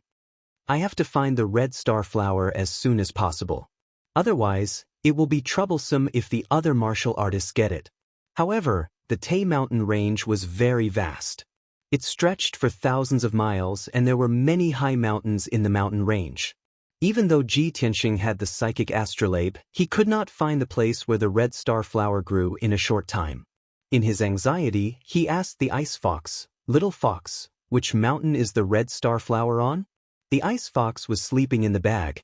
When it heard Ji Tianxing's question, it answered without raising its head, "As for which mountain it is on, we will only know when we reach that area. We are still far from that area. Anyway, you just have to keep going forward." Ji Tianxing was not satisfied with such a perfunctory answer. He picked up the ice fox and stared at it with a serious expression. He said in a low voice, "Little ice fox, the red star flower is very important to me. I have to get it. If you dare to play any tricks, I will not let you off."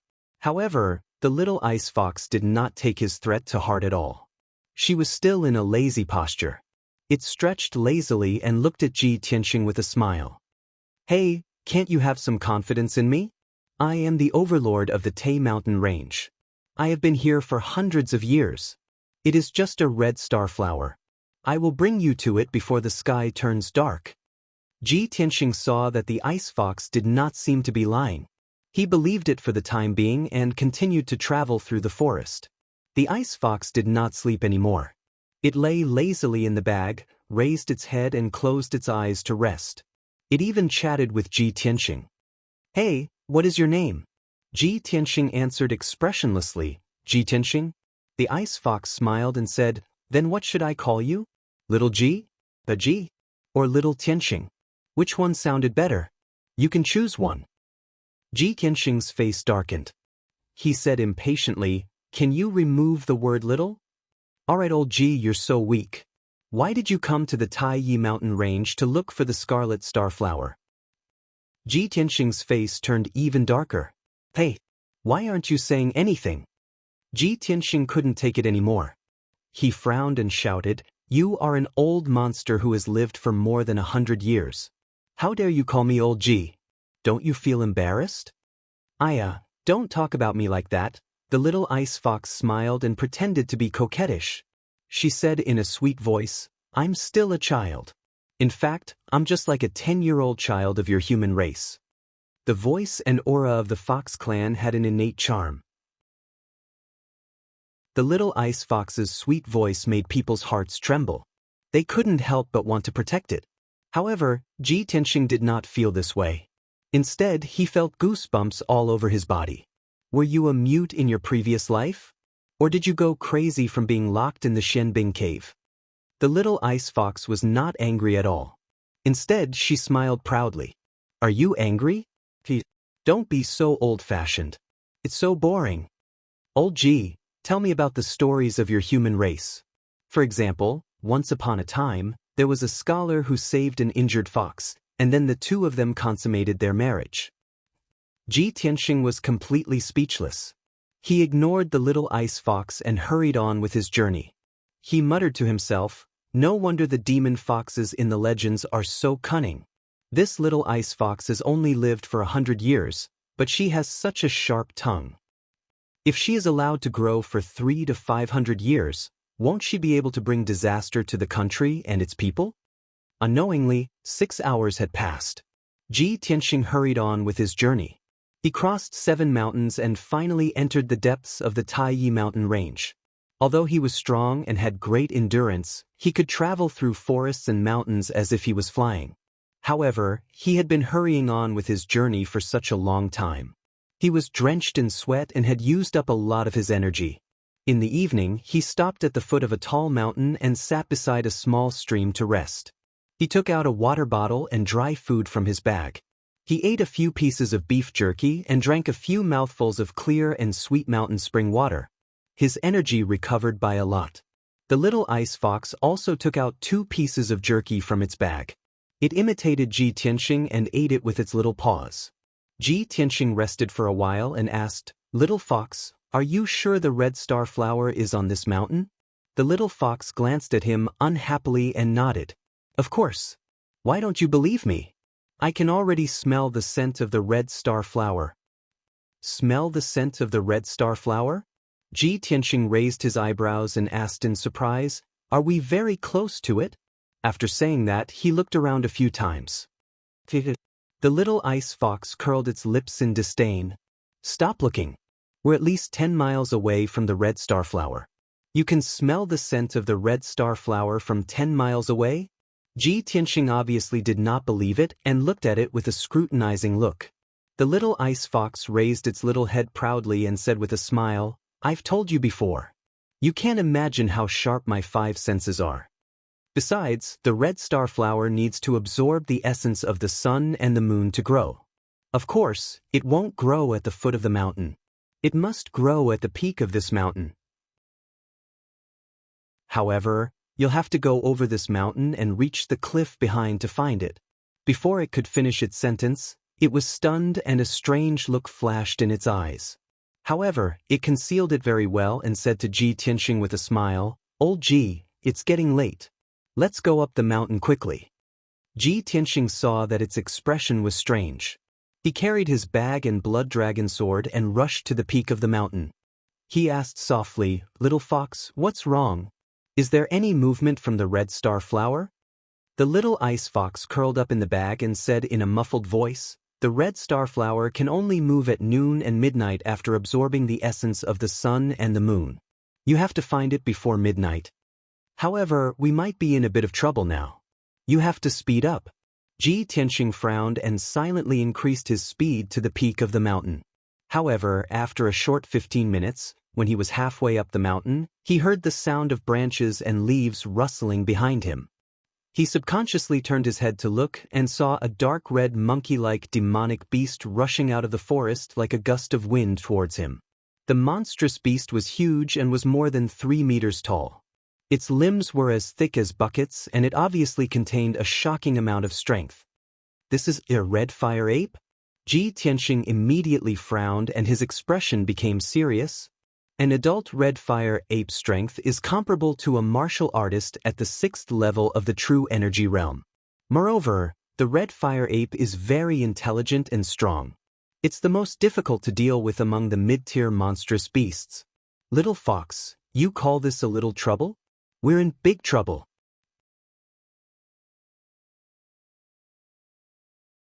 Chapter 37.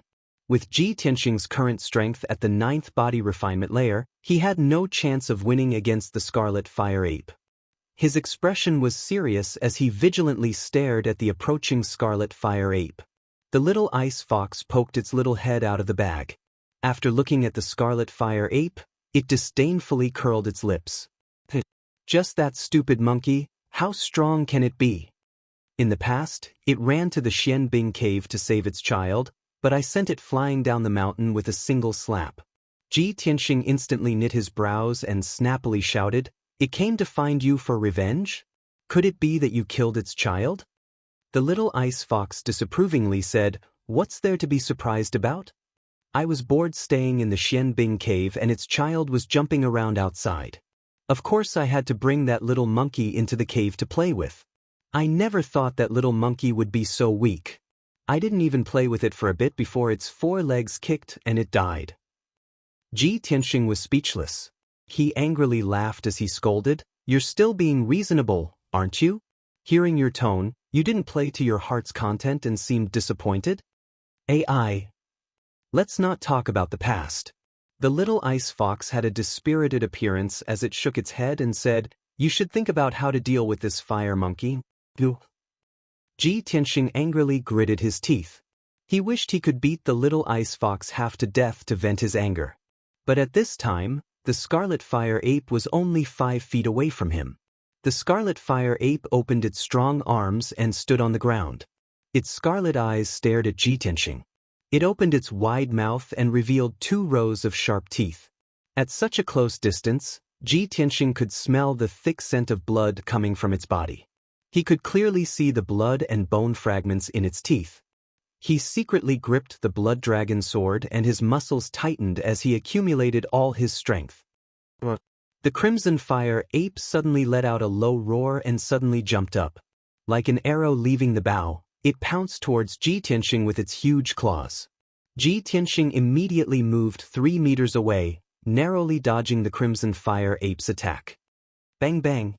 The Crimson Fire Ape's huge claws slammed onto the ground, shattering a huge rock the size of a water tank. This red fire ape is actually so powerful. Ji Tianxing was shocked. He waved his sword with all his might and slashed at the back of the red fire ape.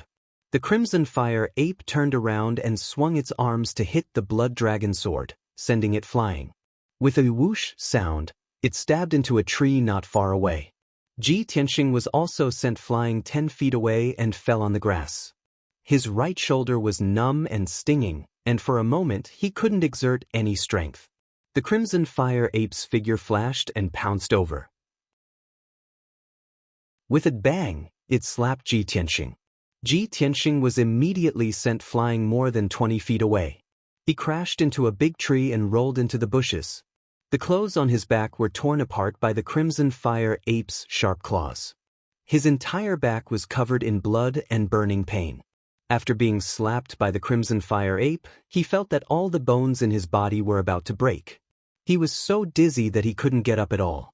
The bag on his back was also sent flying by the Crimson Fire Ape. It fell into the grass and all the food inside spilled out. However, the little ice fox was safe and sound. Seeing that the situation wasn't good, it had already jumped out of the bag and onto the top of a tree. The Crimson Fire Ape didn't chase after Ji Tianxing. It stared at the little ice fox on the top of the tree with its blood-red eyes and bared its fangs as it growled. Roar! It jumped again with all its might and leaped more than 10 meters high. It waved its claws and pounced on the little ice fox on the top of the tree. With a kacha-kacha sound, the thick tree branches between the Crimson Fire Ape and the little ice fox were all smashed into pieces. Seeing that there was nowhere to hide, the little ice fox's silver eyes were filled with rage as it let out an angry roar. It roared, "Damn old monkey, go to hell!" It waved its front claws with all its might and shot out a 2-foot-long icy blue light. It shot towards the Crimson Fire Ape like a sword. The Crimson Fire Ape had just pounced in front of the little ice fox and couldn't dodge in time. It was instantly hit in the chest by the icy blue light. Bang! With a muffled sound, the Crimson Fire Ape flew back from the top of the tree. It drew an arc in the sky and landed on the grass a few meters away with a plop. There was a big hole in the grass. Dirt, stones, and grass were mixed together and splattered everywhere. When the Crimson Fire Ape struggled to get up, its chest was already stained with blood. There was a fist-sized bloody hole. The little ice fox had released an icy blue light and severely injured the Crimson Fire Ape. However, the icy blue brilliance had already exhausted its power, and it immediately fell from the tree into the bushes in a dispirited manner. Seeing this, the Crimson Fire Ape's eyes shone fiercely. It roared and pounced on the little ice fox. Ji Tianxing saw that the little ice fox couldn't escape or resist. He subconsciously rushed over to save it. However, his blood dragon sword was sent flying. Without a weapon in his hand, how could he block the Crimson Fire Ape's attack? At this critical moment, he suddenly recalled the scene in the Xianbing cave last night. At that time, he was bound by the little ice fox's icy blue light. He struggled with all his might and managed to force out the 12 streaks of sword chi in his body. They circled around him and danced. Thinking of this, he activated the sword chi in his body with all his might and forced the 12 streaks of sword chi out of his body. Swish, swish, swish, swish, 12 streaks of golden sword chi instantly appeared and danced around him. Go! Ji Tianxing roared and controlled the 12 streaks of sword chi to attack the Crimson Fire Ape that was 3 meters away. The Crimson Fire Ape's chest was severely injured. Its strength was greatly reduced, and its speed of attack was also much slower. It had just rushed to the little ice fox's side and raised a pair of fan-sized palms to slap the little ice fox. At this moment, the 12 streaks of sword chi pierced over at lightning speed. It was immediately forced to withdraw its palms and quickly retreat. Swish, swish. The sword chi slashed the Crimson Fire Ape's shoulder and neck, leaving behind 3 thin and long wounds. Dark red blood flowed out. Although the Crimson Fire Ape's injuries weren't serious, the 12 streaks of sword chi that were flying around it made it unable to get close to the little ice fox. It roared furiously and desperately waved its claws to attack the surrounding sword chi. It wanted to break through the encirclement of sword qi and kill Ji Tianxing. Ji Tianxing's face was as pale as a sheet of paper. He dodged backward while concentrating on controlling the sword qi to kill the crimson fire ape. The crimson fire ape kept roaring and desperately closed in on Ji Tianxing. However, it was pierced by the sword qi again and again. There were more and more wounds on its body. Ji Tianxing fought with it for a while and was drenched in sweat. He was so tired that he almost fainted.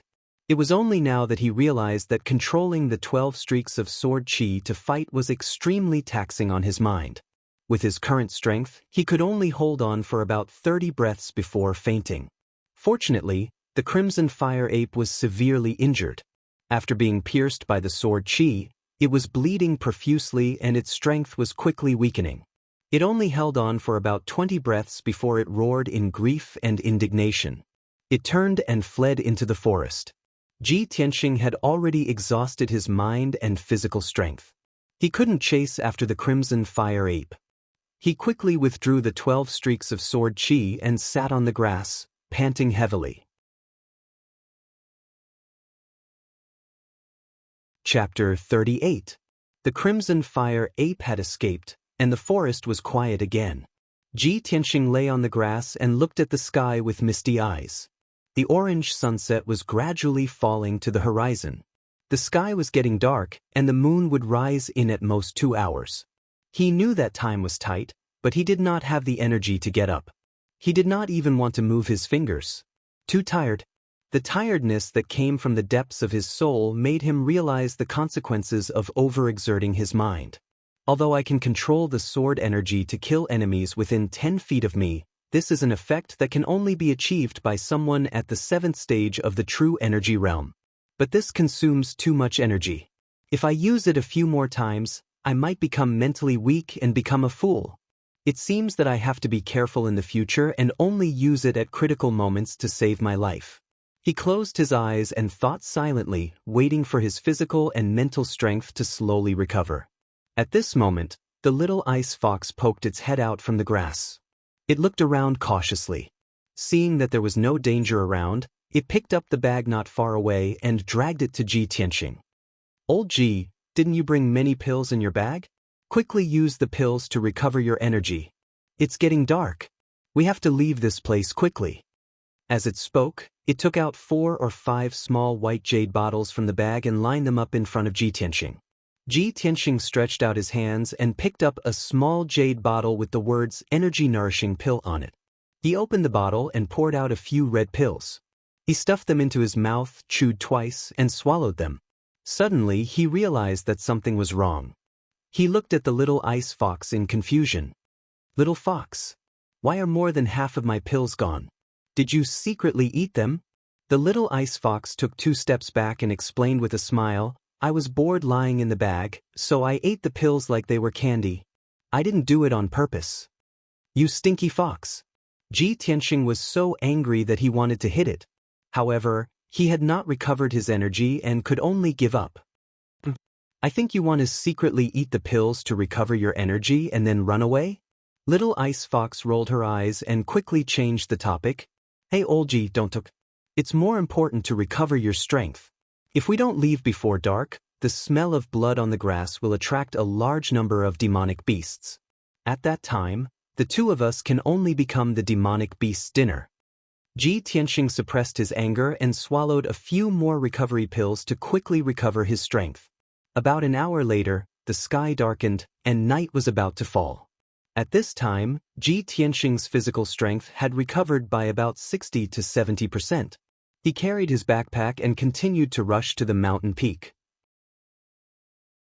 On the way to the summit, he heard the sounds of demonic beasts running in all directions, as well as the roars of beasts. The little ice fox quickly reminded him, "The red star flower has bloomed, and its scent is getting stronger. The demonic beasts nearby have smelled the scent and are rushing over to snatch it. You have to speed up. Otherwise, not only will we not be able to obtain the scarlet meteorite flower, we will also be besieged by a large group of demonic beasts." Ji Tianxing frowned and rushed to the peak with all his might. After a quarter of an hour, he finally reached the peak of the mountain, which was thousands of feet high, and came to a forest with sparse trees. He looked around vigilantly, looking for the location of the red star flower and checking the situation around him. However, the sky was already dark, and the forest was dimly lit.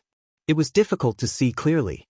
He could only hear the sounds from the surrounding forest getting louder and louder, and the roars of beasts were getting closer. Little Ice Fox quickly stretched out her little paw and pointed to the southwest of the forest. "Over there. Go quickly, there's a cliff over there." At this moment, Ji Tianxing did not have time to distinguish whether she was telling the truth or not.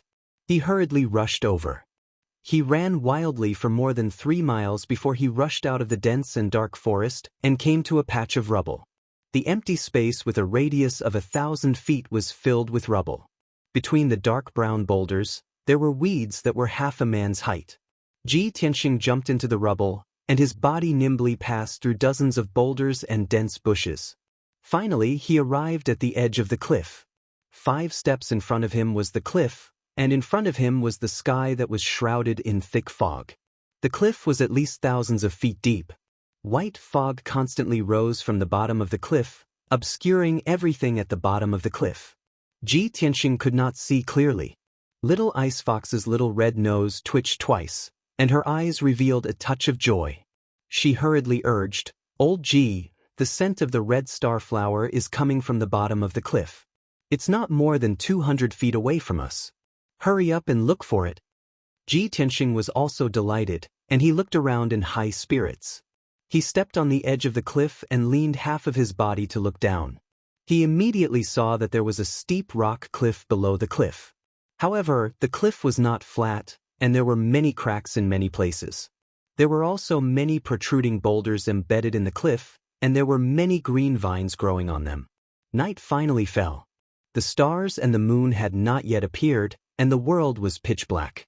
Ji Tianxing anxiously searched the area within a radius of 200 feet, but he did not see the red star flower.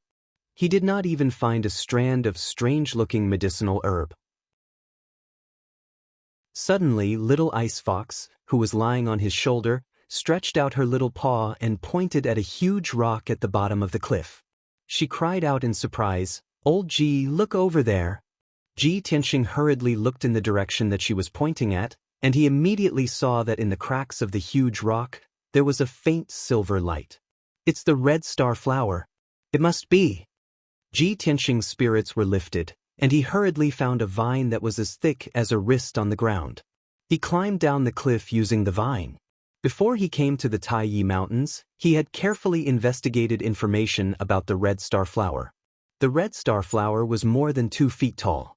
Its stem and branches were dark, but its flower was silver. This flower had absorbed the essence of the sun, moon, and stars for many years.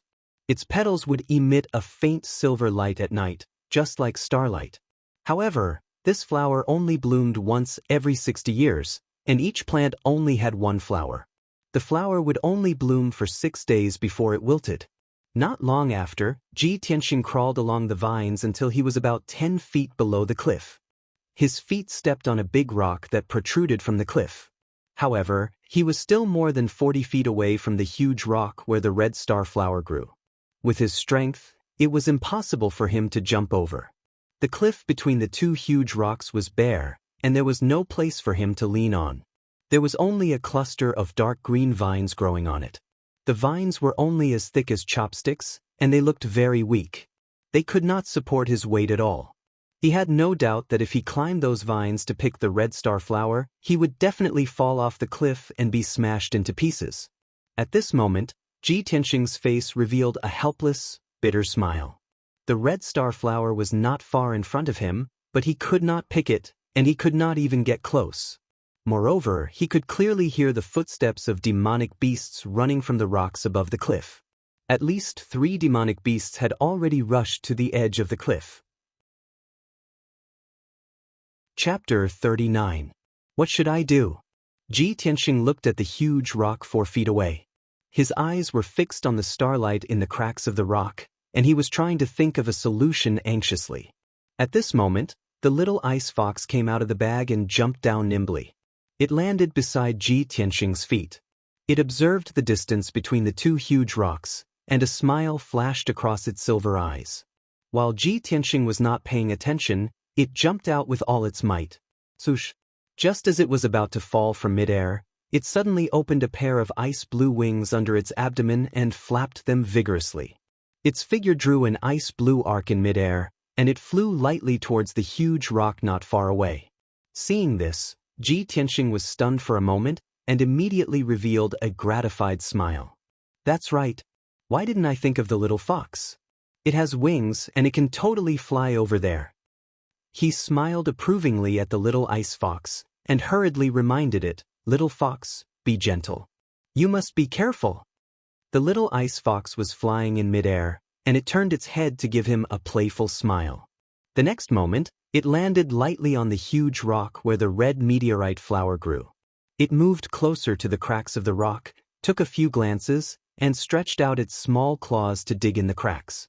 It lay on the huge rock, and its 12 furry tails were sticking out. The way it moved looked a little funny. However, Ji Tianxing ignored all this. His eyes were fixed on the cracks of the rock, and his heart was in his throat. The next moment, the little ice fox got up with all its might, turned around, and looked at him with a smile, and stretched out a pair of front claws. He saw that it was holding a silver flower in its claws.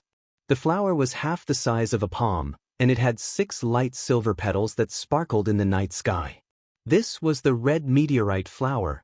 Ji Tianxing's face was full of smiles, and he exclaimed excitedly, "I finally got it. That's great."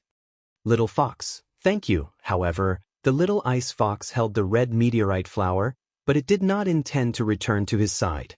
Instead, it sat on the huge rock. It looked at Ji Tianxing with a smile, its silver eyes full of ridicule. "Old Ji, do you think I will give you the scarlet star flower?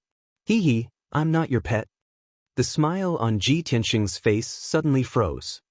He glared at the little fox and said coldly, "Little fox, what do you mean? Don't tell me you want to snatch my scarlet star flower?" The scarlet star flower is used to repair the dantian and meridians. It's only effective for humans. It's useless for you. The little ice fox smiled and nodded. "Yes, of course I know. I don't need this scarlet star flower, but I won't give it to you so easily. Unless you can promise me 3 things. Ji Tianxing was so angry that his face turned pale. He pointed at the little ice fox and scolded, "You cruel and unscrupulous fox. I just saved your life, and now you want to negotiate with me?" The ice fox laughed even more proudly. She even said in a sweet voice, "Oh, old Ji, don't be like this. I have no choice. I want to save my life. After all, you don't trust me. I'm also afraid that you will abandon me one day, or kill me with a sword. Don't worry. My conditions are very simple. You will definitely agree." Ji Tianxing also understood that with the ice fox's cunning and intelligence, she would definitely have a backup plan. Therefore, he suppressed his anger and said with a dark face, "Then tell me your conditions first. I will consider it." That's more like it. Old Ji, you are becoming more and more to my liking." The ice fox nodded with a smile and said her conditions in a serious tone. "The first condition is that no matter when or what the situation is, you will never abandon me." Ji Tianxing furrowed his brows and pondered with a gloomy face. Seeing that he was silent, the ice fox played with the scarlet star flower with her claws. She shook her claws and tore off a light silver petal. "Oh, why did a petal fall off?" She pretended to be surprised and called out, but her tone was full of undisguised laughter. After saying that, she took the petal and waved it at Ji Tianxing a few times. When Ji Tianxing saw that a petal was torn off the scarlet star flower, his heart skipped a beat and his face became even more gloomy. "I promise you." The ice fox nodded with satisfaction and continued, "The second condition is that no matter when or what the situation is, you will never kill me." Ji Tianxing stared at her with a face full of anger and shouted angrily, "I promise you." Very good." The ice fox nodded with satisfaction again and said with a smile, "The third condition is that you must protect me wholeheartedly and not let me get hurt. Don't you go overboard." Ji Tianxing was so angry that he gritted his teeth. His eyes revealed a cold, murderous intent. The ice fox played with the scarlet starflower again and pretended to be surprised. Oh, it fell off again. Seeing that it was about to tear off another petal, Ji Tianxing's heart ached. Without hesitation, he shouted coldly, "Don't. I'll agree to your request." The ice fox looked at him with a smile but still refused to believe him. It held the scarlet starflower with its little claws and extended it to the sky outside the giant rock. It looked like it was going to throw it down the cliff. "Old Ji, unless you swear to heaven and earth, I will only believe you." Ji Tianxing was so angry that his lungs were about to explode. He stared at the ice fox with a pale face. If looks could kill, the ice fox would have been torn into pieces. "Hurry up and swear," the ice fox urged with a smile. "Otherwise, I will throw the scarlet starflower down the cliff." Ji Tianxing held back his anger and said through gritted teeth, "I, Ji Tianxing, swear to heaven that I will never go back on my word after I agree to the 3 conditions of the ice fox." The ice fox sat on the giant rock and looked at him with a smile. After listening to him, it said, "That's it? Old Ji, you are not sincere. You haven't finished the second half of your sentence. What are you talking about? What are you talking about?" Ji Tianxing was so angry that he almost vomited blood. With a black face, he scolded, "Stupid fox, are you done?" The ice fox did not continue to pester him. It nodded with a smile and said, "All right, seeing that you are sincere, I will believe you for now. Sigh, I am too kind and soft-hearted. Old Ji, you must remember the promise between us." After it finished speaking, it flapped its wings and slowly flew back to Ji Tianxing. Ji Tianxing grabbed the scarlet starflower that it was holding and carefully put it into a sandalwood box together with the petal that was torn off. "Stupid fox." Just as he was about to grab the little ice fox and give it a good beating, the little ice fox was prepared for it. It immediately flew 20 feet into the air. "Old Ji, don't be angry. Look above us first." Ji Tianxing was so angry that he did not pay attention to the situation above the cliff. Now that he had calmed down, he turned his head and looked above the cliff. His expression changed instantly. He saw that on the edge of the cliff 10 feet above him, more than 10 heads of monsters had popped out. More than 10 pairs of cold eyes were staring at him with murderous intent. Chapter 40. The dozen or so gigantic demonic beasts were all mid-tier demonic beasts. Any one of them was as powerful as a martial artist at True Element Realm LV5. With Ji Tianxing's current strength, he could not even defeat one of the demonic beasts, let alone a dozen of them. Most importantly, he was trapped on a huge rock at the bottom of the cliff. He could neither reach the sky nor the ground. The dozen or so demonic beasts were lying on the edge of the cliff, waiting for him to escape. "I'm dead." Ji Tianxing's face darkened. The joy of obtaining the red meteorite flower had disappeared immediately. He secretly held the blood dragon sword tightly and stared at the demonic beasts on the cliff. Although the demonic beasts could still restrain their desire to snatch the red meteorite flower, Ji Tianxing was still worried. If he dragged on for too long, the demonic beasts would pounce on him without regard for their lives.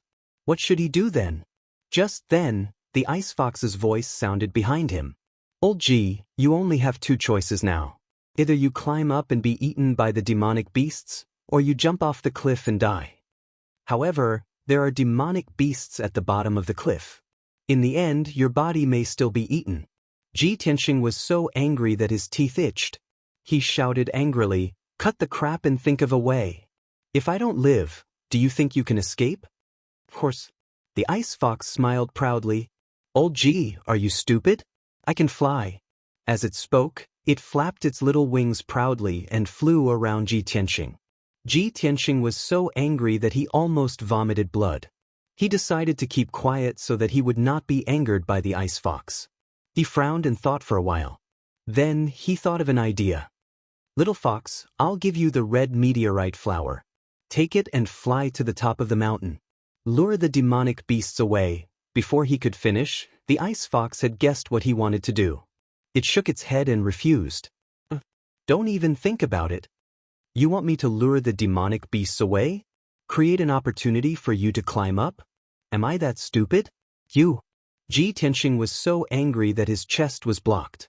He took a few deep breaths to suppress his anger. At this moment, Little Ice Fox suddenly pointed to the sky and cried out in surprise, "Hey, old Ji, look! Big-breasted chick is here to save you." "What big-breasted girl?" Ji Tianxing glared at it and looked up at the sky. In the sky above the cliff, a huge white spirit crane suddenly flew over. The spirit crane flapped its wings gracefully and slowly descended towards the rocks on the cliff.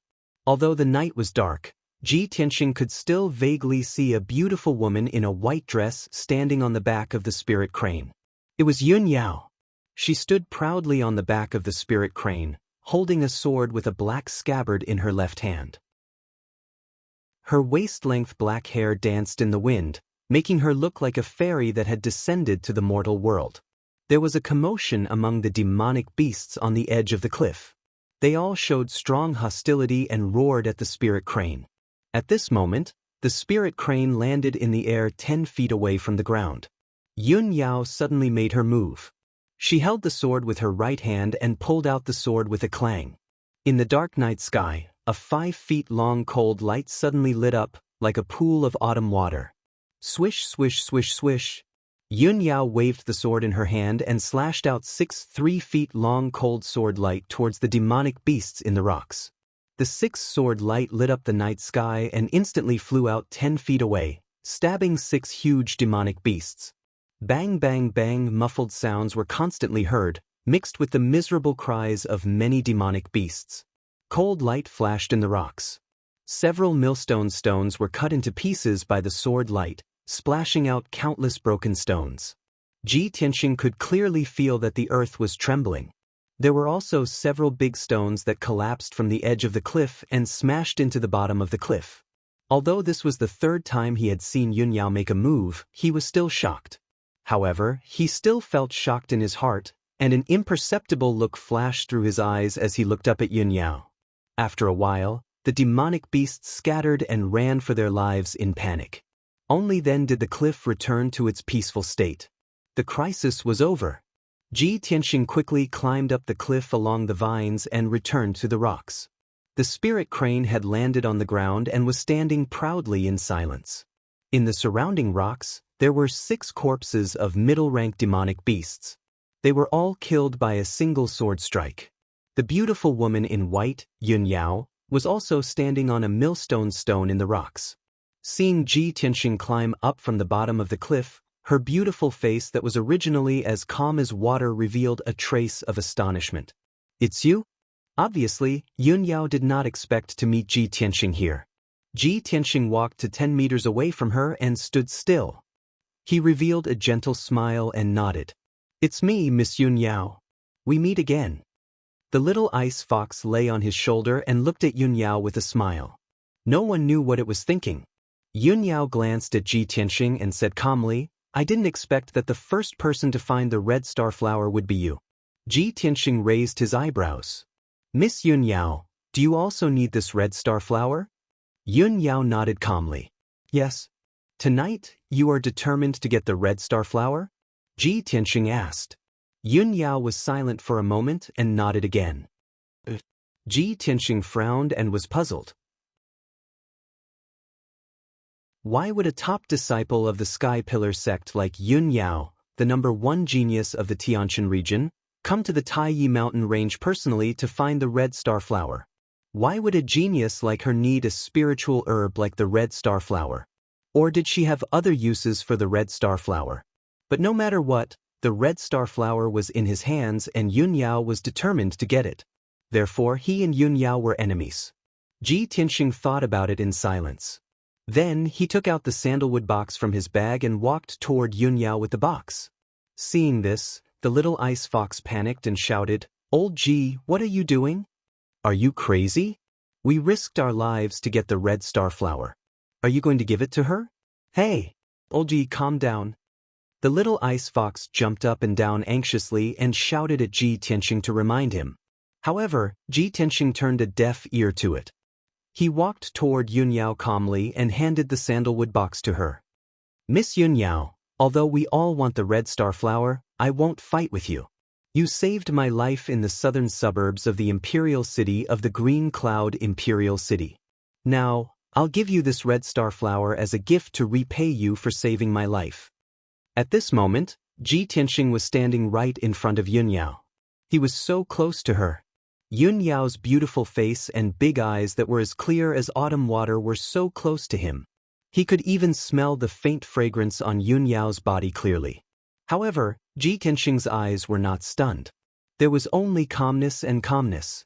Yun Yao looked at him deeply. Then she reached out her fair and soft hand and took the sandalwood box. She opened the box and took out the red star flower. However, after she took the red star flower, she plucked all 5 petals without hesitation. She only took the stamen and returned the sandalwood box with the 6 petals to Ji Tianxing. "I only need the stamen. I'll return these 6 petals to you. They can still help you improve your cultivation base." After she finished speaking, she kept the stamen of the red star flower and turned to walk toward the spirit crane. She did not seem to exert any force with her legs, but her body flew a few feet into the air and landed on the spirit crane's back as light as snow. The spirit crane let out a clear cry. It immediately spread its wings and flew into the sky, flying away. Chapter 41. Ji Tianxing stood among the rocks, holding the sandalwood box with 6 petals in his hands. He raised his head and looked at Yun Yao's back as she left. Her figure was getting farther and farther away. As the spirit crane flew away, she gradually disappeared into the dark night. Ji Tianxing stood there in a daze for a long time without looking away. At this time, the ice fox picked up a branch from somewhere. It held the branch with its claws and knocked on Ji Tianxing's head. Ji Tianxing suddenly woke up. He turned his head and looked at the ice fox. He shouted angrily, "Little fox, what are you doing?" The ice fox looked at him with disdain and said in an unfriendly tone, "Stop looking. She has left. What are you looking at?" Ji Tianxing was too lazy to respond. He put the sandalwood box into his bag and was about to go down the mountain through the rocks. The ice fox flapped its wings and flew beside him. It asked in a mocking tone, "Ji, do you know her? Do you like her? Do you like her because she is beautiful? Or do you like her breasts and long legs? Gee, I don't want to nag at you. If you like her, go after her. If you can't get her, just pester her. If you keep it in your heart and don't say anything, how will she know that you like her? Gee, I look down on you. Hey, gee, why don't you say anything? Are you still thinking about that chick?" Ji Tianxing wanted to go down the mountain in silence and ignore the ice fox. But he was annoyed by the ice fox's harassment.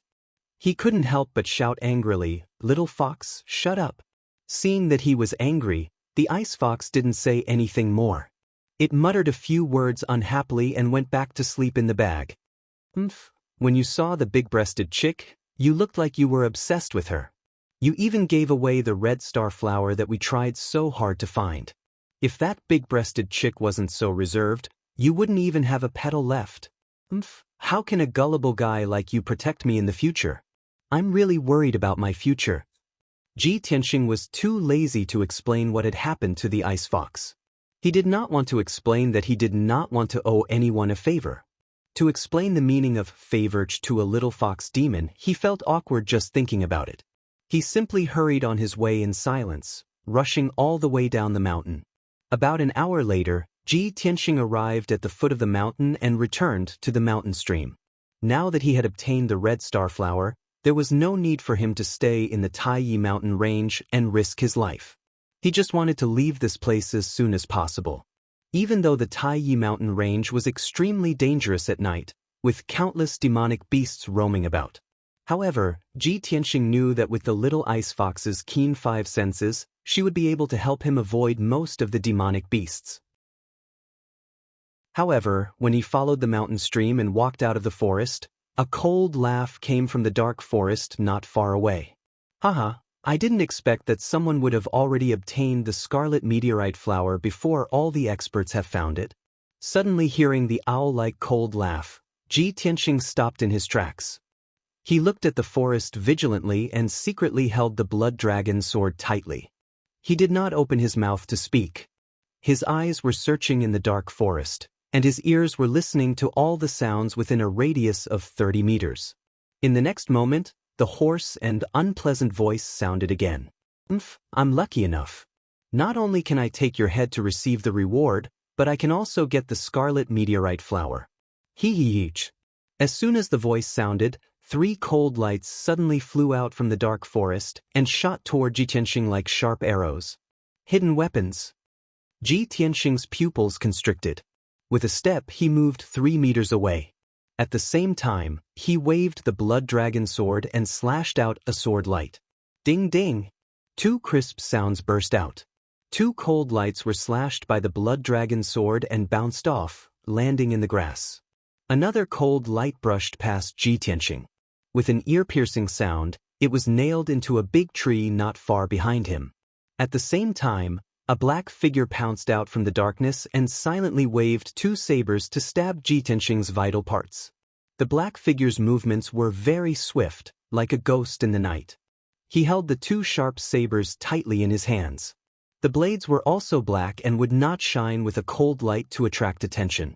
Ji Tianxing instantly understood that this black figure was definitely an assassin whose job was to kill people. Swoosh, swoosh. The 2 black sabers were in front of Ji Tianxing. Before the blades arrived, a biting cold force hit his face, causing his cheeks to hurt. At the moment of life and death, his expression was extremely grave. He waved the blood dragon sword with all his might to block the assassin's assassination. Ding ding dang dang. The sabers and swords of both sides clashed several times, producing crisp sounds of metal clashing. Sparks flew from the sabers and swords. Ji Tianxing was also pushed back by the majestic force. His arms were numb and stinging. 3rd level of the true energy realm? Or 4th level? He muttered to himself and roughly judged the black-clothed assassin's strength. Although he did not have much of a chance of winning against an assassin of such strength, he would not be killed so easily. 10 Mysterious Sword Technique. Ji Tianxing clenched his teeth and unleashed his ultimate sword technique with all his strength to fight fiercely with the black-clothed assassin. His muscles swelled up, and his bones made crisp cracking sounds. It was obvious that he had pushed his strength to the limit. The 2 figures kept jumping and moving in the forest. Every time they got close, there would be clashing sounds. It was difficult to tell who was the winner. Ji Tianxing had used up a lot of his strength. He was sweating profusely and his face was pale. Even his left arm had been hit by a saber, leaving behind a chopstick-sized wound. However, he still clenched his teeth and fought with all his might. He would not back down easily. The black-clothed assassin attacked Ji Tianxing continuously for more than 10 moves. His 2 sabers left a few wounds on Ji Tianxing's body, but he still could not kill Ji Tianxing. He was a little impatient. His eyes were bloodshot and turned dark red. In anger, he unleashed all his strength and used a fatal move. Golden Rainbow Slash. He roared with murderous intent. His 2 sabers slashed out 9 pitch-black saber shadows toward Ji Tianxing's 9 vital points. It looked like there was a towering tree behind Ji Tianxing. Ji Tianxing had nowhere to retreat to due to the saber images. At this critical moment, he did not hesitate to use his trump card. Sword Chi out. Following his shout, 12 golden sword chis immediately flew out of his body and stabbed towards the black-clothed assassin with a swish swish swish. The rapidly rotating sword chi collided with the 9 saber shadows, causing a series of crisp sounds to ring out. Although the 9 saber shadows did not dissipate, they were knocked out of their original directions. They all slashed into the towering tree and the grass. In a split second, deep dents were left on the thick tree trunks. Several gullies were also cut into the grass. Dust flew everywhere. Sword chi? There are actually so many of them? The black-clothed assassin was stunned. His eyes widened in shock. He already found it unbelievable that a trash in the refinement realm could withstand 30 moves from him. But now, this trash had actually released sword chi, and 12 of them at once.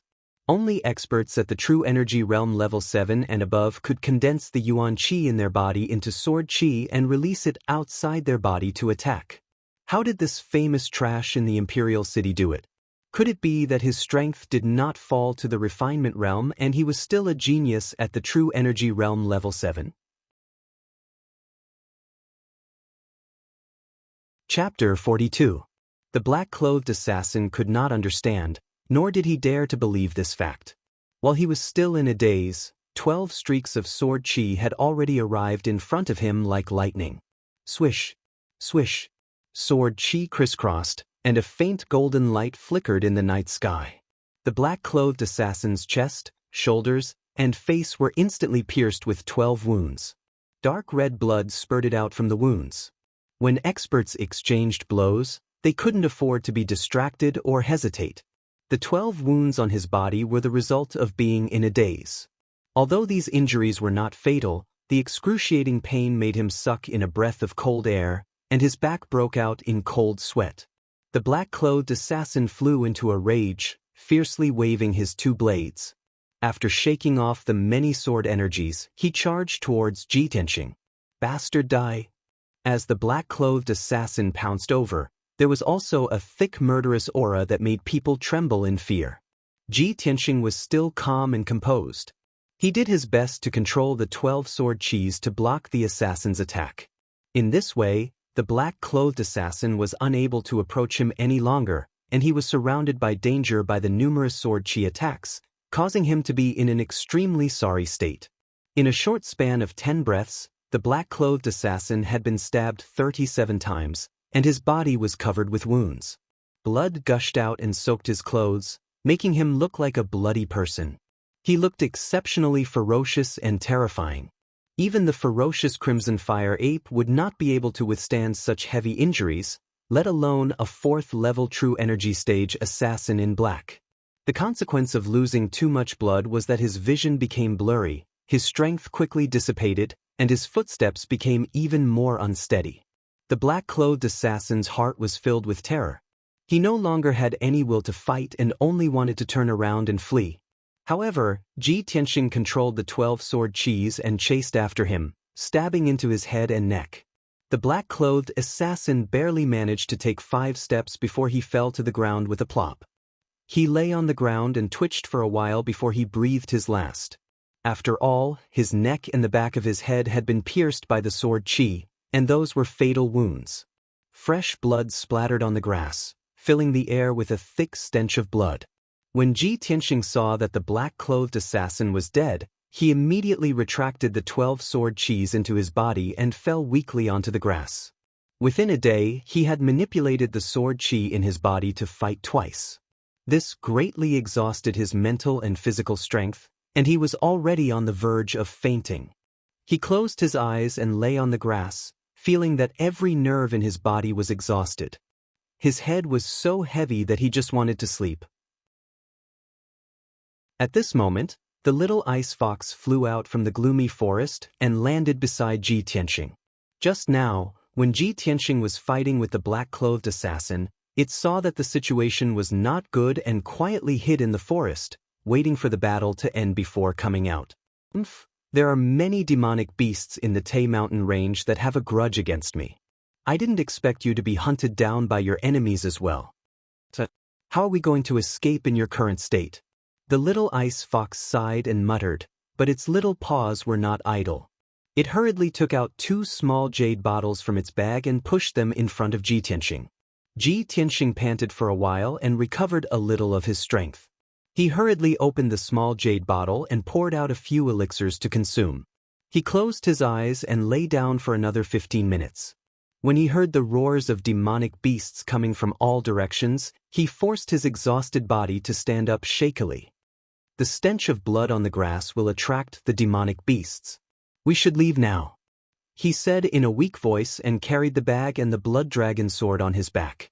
With heavy steps, he walked into the darkness.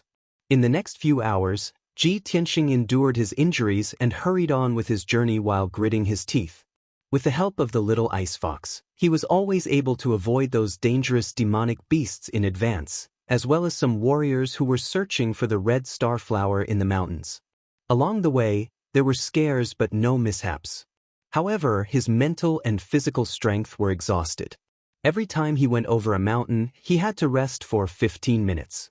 During this time, he also ate elixirs and dry rations twice.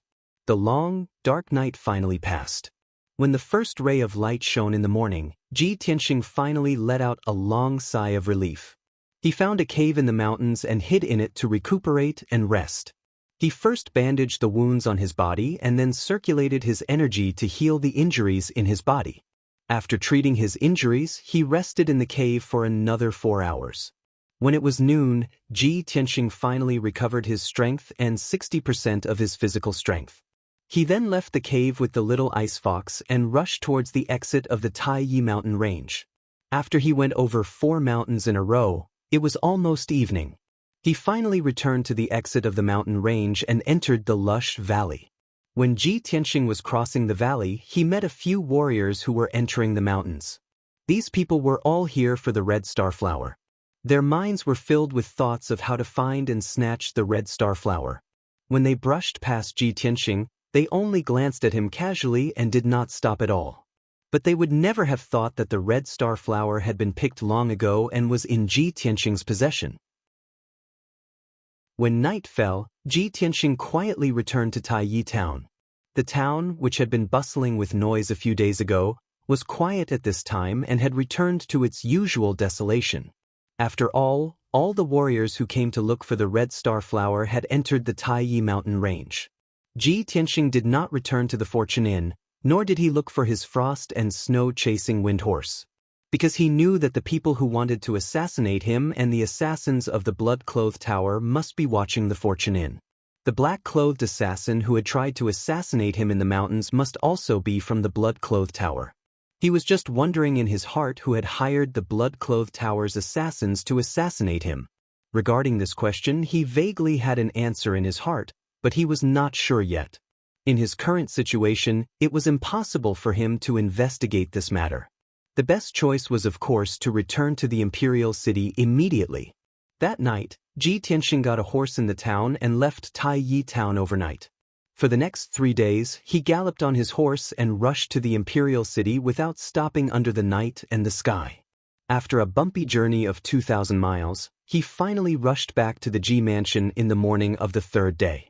After returning to the Ji mansion, Ji Tianxing did not have time to report the news to his father and went directly to the breeze courtyard. He told Huan that he would be in seclusion for a few days and that no one should disturb him.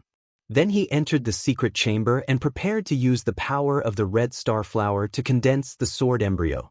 In the dark secret chamber, the vital energy gathering array was activated and was absorbing the chi of heaven and earth from all directions and gathering it in the center of the array. Ji Tianxing sat cross-legged in the array and held a sandalwood box with both hands. Looking at the 6 silver petals in the box, a gratified smile appeared on his face. His eyes were filled with anticipation. In the past 10 days, he had desperately rushed more than 4,000 miles and almost lost his life several times when he encountered life-threatening situations. Now that he had the red star flower, the running and danger of the past 10 days were all worth it. He could finally condense the sword embryo. I've been waiting for this day for too long. Looking for your support and recommendation tickets, I'm begging everyone. Chapter 43. Ever since he started cultivating the sword heart, Ji Tianxing had been looking forward to this day when he could condense a sword embryo. With his current strength at the 9th level of the body refinement realm, when he attacked with all his might, his combat power was comparable to a martial artist at the 1st or 2nd level of the true element realm. If he used his trump card and manipulated 12 streaks of sword chi to attack, he could even defeat a martial artist at the 3rd or 4th level of the true element realm. A normal martial artist at the 9th level of the body refinement realm would never be able to do that. This was the extraordinary part of the sword heart Dao. Ji Tianxing had yet to condense a sword embryo, but he already had such a powerful combat power. If he could successfully condense a sword embryo, how powerful would his combat power be? According to the description on the tombstone, only by condensing a sword embryo can one be considered to have stepped into the sword heart Dao and truly enter the world of sword Dao. After I condense a sword embryo, I will be able to embark on a unique sword Dao. Ji Tianxing murmured in a low voice. His expression and eyes were incomparably firm. Success or failure depends on this. He took out 6 red star petals from the box and held them in his palm. He opened his mouth and took a deep breath. The 6 petals immediately turned into streaks of silver light and entered his mouth. Suddenly, a surge of majestic energy exploded in his stomach and rushed to his limbs and bones. Ji Tianxing's face instantly turned red. He felt as if a volcano had erupted in his body. His body immediately became boiling hot and he was drenched in sweat. White steam even rose from his body. Shit! I was too impatient. I took 6 petals at once. I'm afraid my body can't withstand such a terrifying medicinal power. Ji Tianxing cursed in his heart, but there was nothing he could do. Now that things had come to this, he could only grit his teeth and endure it. He hurriedly guided the scorching energy in his body to the meridians in his body. The red star flower grew in the mountains for 60 years and absorbed the essence of the sun, moon, and stars for 60 years. Of course, its energy was majestic and violent. The power of the stars was unfathomable and powerful. Human martial artists did not dare to absorb it. With the weak body of a human, they could only absorb the milder chi of heaven and earth to cultivate. But now, the energy that the red star flower had accumulated for 60 years exploded in Ji Tianxing's body. How could he withstand it? After a short while, Ji Tianxing's sweat was pouring down like rain, but it was evaporated into steam by the scorching high temperature, giving rise to puffs of white mist. The extreme pain caused all the muscles in his body to twitch and his bones to emit cracking sounds. His entire body seemed to be distorted and deformed. He could even clearly sense the vast medicinal strength of the scarlet meteorite flower raging within his body and madly destroying his meridians. This caused him both extreme pain and extreme anxiety. Initially, he wanted to consume the red star flower to strengthen his meridians, but he didn't expect that his weak meridians would be completely destroyed, broken, and twisted into a mess. What should he do? How was he going to cultivate in the future? Could it be that his martial arts foundation was completely destroyed and he could only be a cripple for the rest of his life? Ji Tianxing's heart was filled with a strong sense of unwillingness and anger. He tried his best to circulate his energy to disperse and guide the vast medicinal efficacy of the scarlet meteorite flower. However, when he managed to disperse the medicinal efficacy of the scarlet meteorite flower, guiding it into dozens of scorching torrents and spreading it to every part of his body, the situation became even worse. Earlier on, the medicinal efficacy of the scarlet meteorite flower had only destroyed his meridians. Now that it had spread to his limbs and bones, it had destroyed all the meridians in his body. Ji Tianxing was filled with despair. He was so angry that he almost vomited blood. However, he was already powerless to stop the medicinal efficacy of the scarlet meteorite flower. He could only allow the meridians in his body to be destroyed. He felt a warm sensation in his throat. He couldn't help but open his mouth and spit out a mouthful of hot blood. Following that, the skin all over his body started to crack. Numerous cracks and wounds appeared and countless drops of blood seeped out from them. It's over. My physical body can't withstand the medicinal efficacy. Am I going to explode and die? Ji Tianxing screamed in his heart. His consciousness started to become hazy and blurry. In just a short few minutes, his mental and physical strength were completely exhausted. Intense fatigue surged from the depths of his soul, and he was about to fall asleep. Am I going to die? But I can't accept this. I have yet to avenge the Ling family. I have yet to clear my name as a useless person. I have yet to eliminate the Ji family's internal problems. I have yet to heal my father's injuries. The intense unwillingness in his heart made Ji Tianxing's willpower stubbornly hold on. Although he wasn't unconscious, his consciousness was muddled and he was on the verge of being half asleep. He couldn't even control his own body. He could only sit stiffly in the array and allow the medicinal efficacy of the scarlet meteorite flower to wreak havoc in his body. He didn't know how much time had passed. It could have been a day or a month. His consciousness started to wake up slowly. He realized that the burning pain in his body had disappeared. The violent and scorching medicinal efficacy of the scarlet meteorite flower seemed to have calmed down. He slowly lowered his head and looked at his body. "I'm not dead yet? I am still alive." Not only was he not dead, but his physical body was also in perfect condition. Ji Tianxing was instantly energized. His eyes lit up with the flames of hope. As long as he was alive, there was still hope. Although his entire body was sore and numb, he could still feel the tearing pain left behind after his meridians were destroyed. However, he endured the pain and lowered his head to size up his body. The black robe he was wearing was covered in a layer of blood and dirt. It had actually become stiff like a piece of mud. He saw that the bloodstains on his arms and legs were actually black.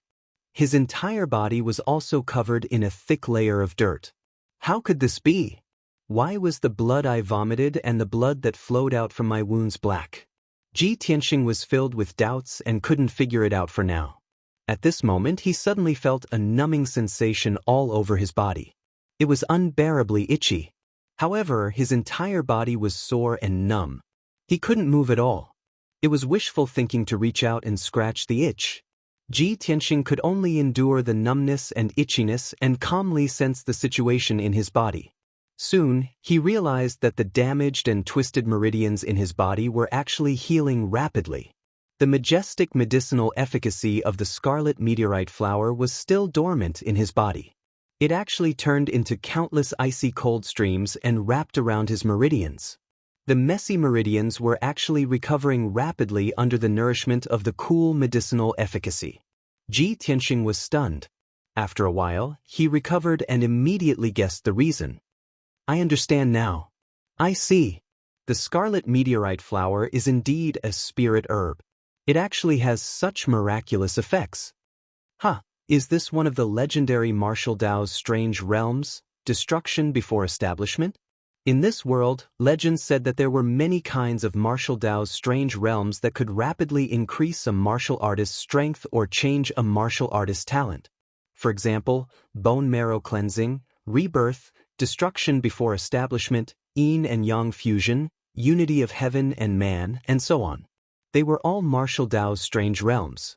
However, although the effects of martial Dao's strange realms were miraculous, they would only appear on top geniuses or martial artists who had obtained great opportunities. Ji Tianxing's current situation was precisely the destruction before establishment in martial Dao's strange realms. Originally, his meridians were the same as ordinary martial artists. This limited his future achievements in martial Dao. Even if he was extraordinarily talented and had extremely high comprehension, a genius who far surpassed ordinary martial artists. However, he could at most reach the origin core realm in this lifetime before his potential was exhausted. But it was different now. The medicinal efficacy of the scarlet meteorite flower destroyed his meridians and helped him rebuild them. That's right. It was rebuilding his meridians and not strengthening them. After rebuilding his meridians, he had even more powerful potential and talent. His future achievements in martial Dao would definitely be extraordinary. I'll continue to update today. There are a total of 4 chapters. Brothers and sisters, please support me by bookmarking and recommending me. Everyone can also leave a comment. Remember to leave a 5-star review. Please, brothers?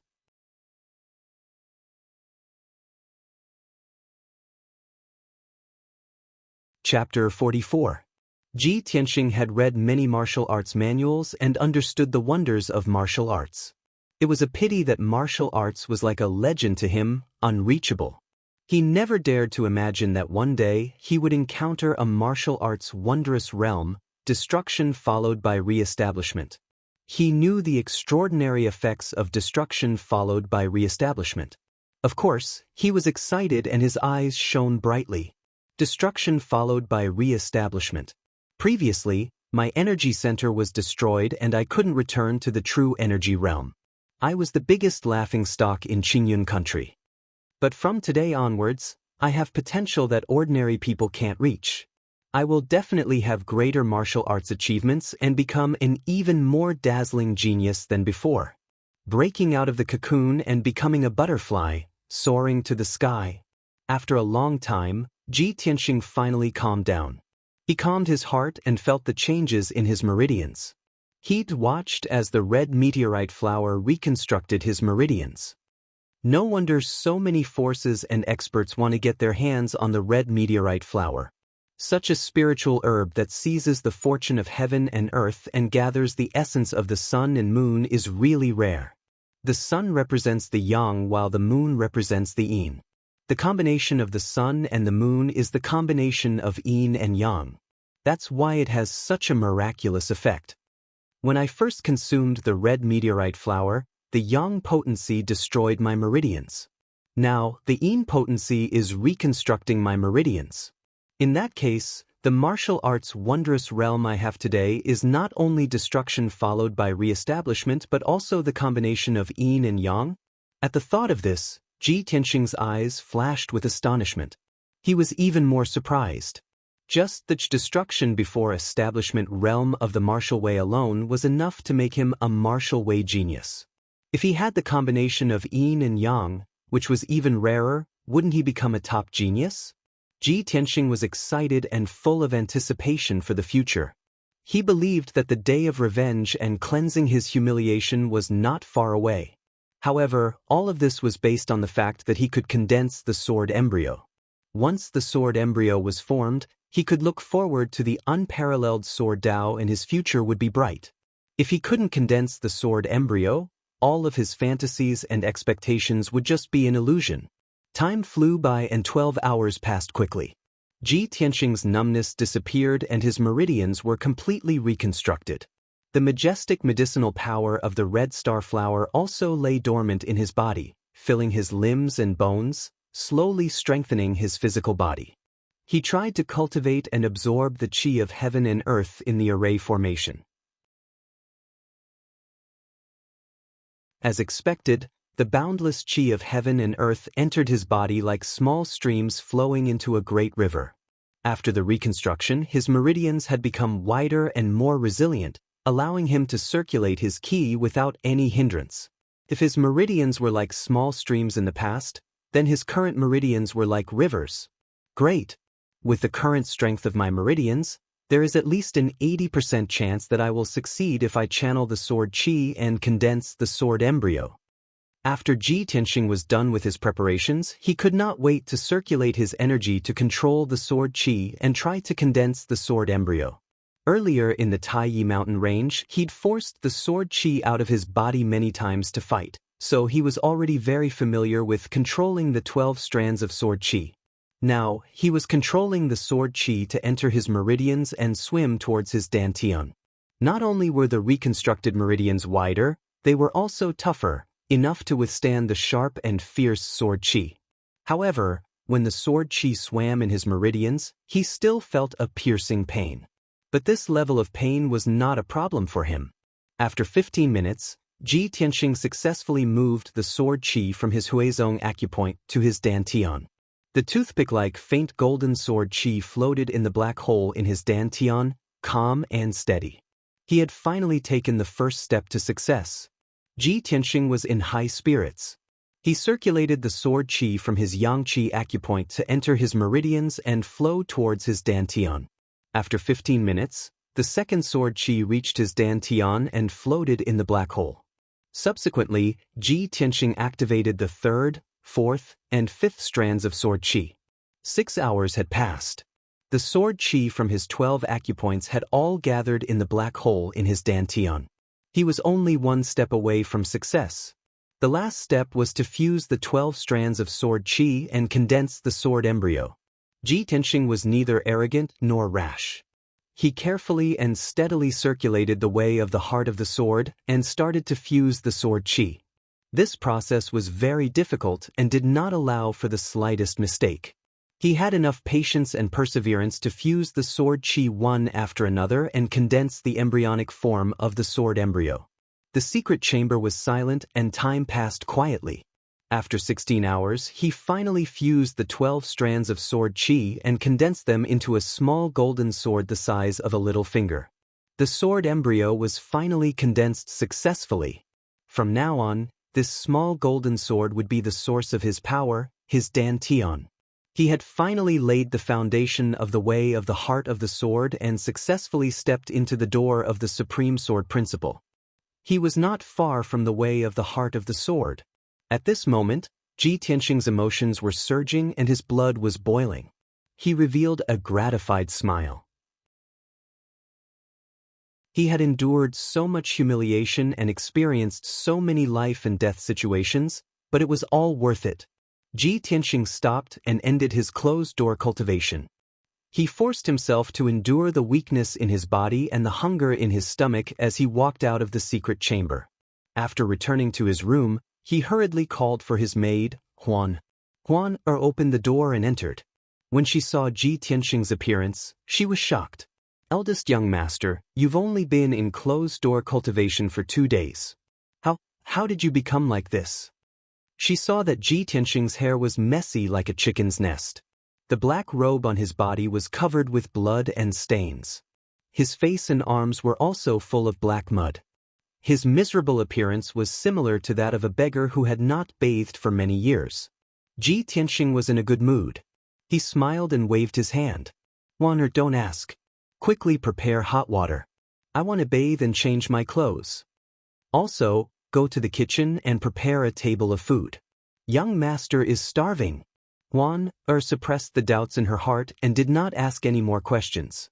She hurriedly prepared hot water and food. After 2 hours, Ji Tianxing washed off the dirt on his body and changed into a clean set of clothes. He returned to his handsome and elegant appearance. Moreover, his physical body had been cleansed by the red star flower's medicinal power. His body had become more well-proportioned and perfect. His skin was also sparkling like jade.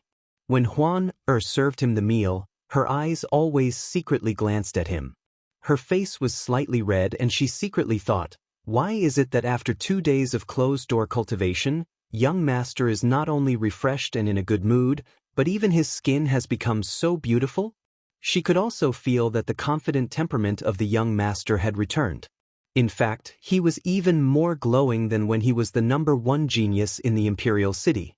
Although the large table of food was quickly disappearing, she felt that the young master's eating movements were more elegant and imposing than before. After a while, Ji Tianxing finished the entire table of food.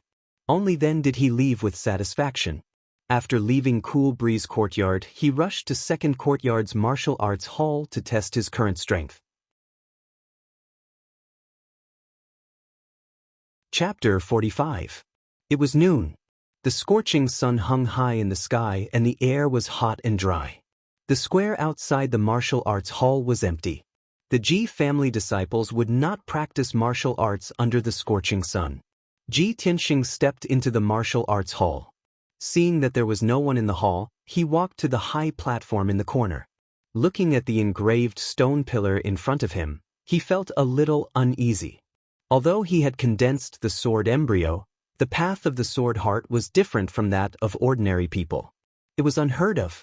He wasn't sure if his current strength had reached the true energy realm. Only by using the psychic stone pillar could he prove his conjecture. After taking a deep breath, he pressed his palm on the stone pillar and activated the primordial chi in his body. Suddenly, the golden sword embryo released a powerful primordial chi that went through his palm and into the psychic stone pillar. The black lines on the stone pillar reacted and lit up with 2 crimson rays. The crimson rays represented the true energy realm and the 2 lines represented the second level. True energy realm? Second level?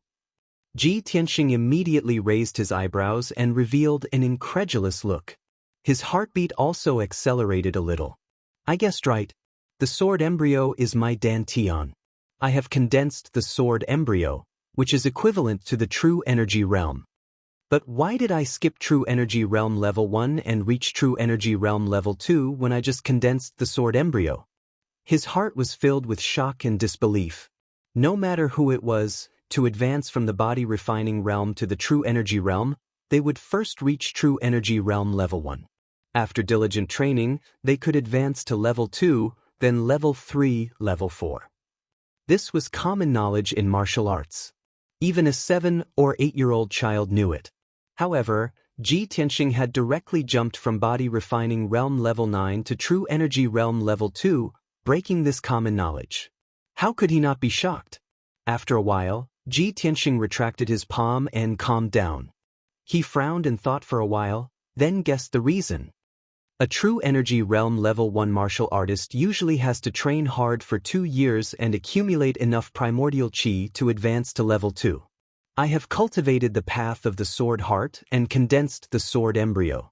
The primordial qi in my body is many times stronger than normal martial artists. That must be why I jumped to level 2. This is because the path of the sword heart is extraordinary and the red star flower helped me reconstruct my meridians and increase my cultivation. Ji Tianxing was relieved. Now that his strength had been verified by the psychic stone pillar, the last trace of hesitation in his heart had vanished. From today onwards, he would cultivate the sword heart Tao with all his might and advance forward courageously. After leaving the martial arts hall, he prepared to return to the breezy courtyard. Along the way, he suddenly thought, after I came back, I locked it in the room. I didn't ask Quan to take care of it. I don't know how it is now. Back in the room, he closed the door and opened a wooden cabinet in the corner. He opened the door and saw the ice fox curled up in the cupboard, sleeping soundly. Wake up, little fox. I brought you something nice to eat. As he spoke, he extended his finger and poked the little ice fox's head. The ice fox opened its eyes and glanced at him casually, then looked at the fruit in the basket. Leave it there. I'll eat it when I'm hungry. Its tone was a little lazy. After it finished speaking, it lay down and went back to sleep. Ji Tianxing frowned and looked at it carefully. The ice fox's fur was shiny and it was full of energy. It was not as listless and hungry as he had imagined. Ji Tianxing coldly snorted, pointed at it, and asked, Little fox, tell me honestly, have you been stealing food these past 2 days? The ice fox opened its eyes and whispered, I only went to the kitchen to eat a roasted chicken. Old Ji, don't make a fuss, okay? Ji Tianxing did not believe it. He sneered, Look at the oil on your mouth. Are you sure you ate one? The ice fox raised its head and smiled at him. Admit it.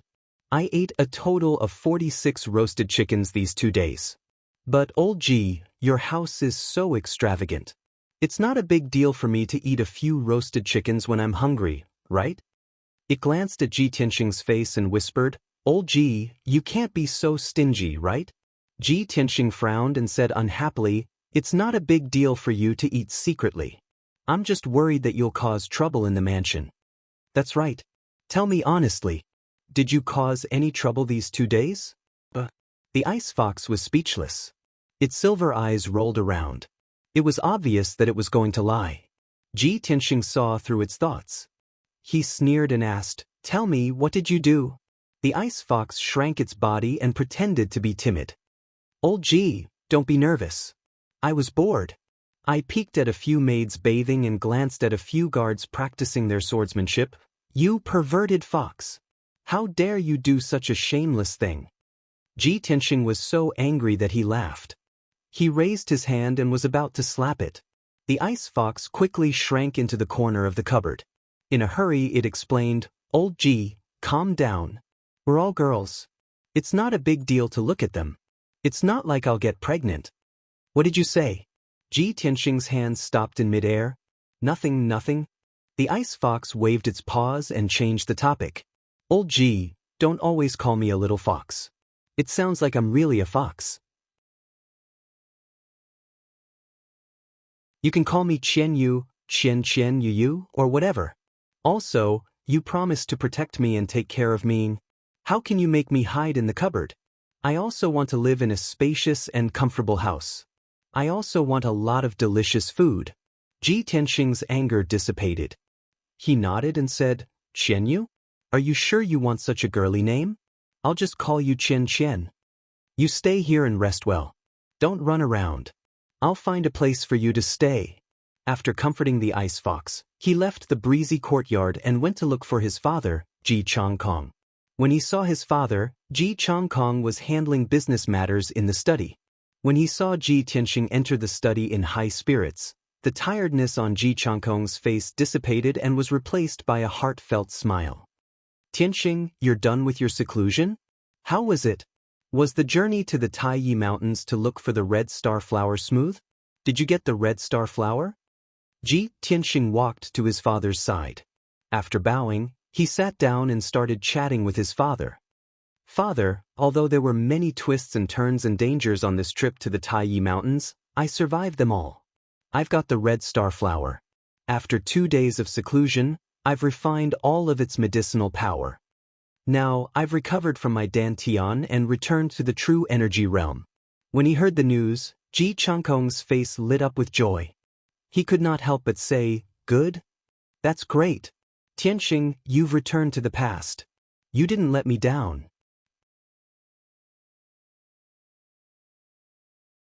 Chapter 46.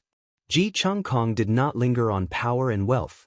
His life's work and hopes were pinned on Ji Tianxing. When Ji Tianxing's cultivation was crippled, Ji Changkong was extremely worried and angry.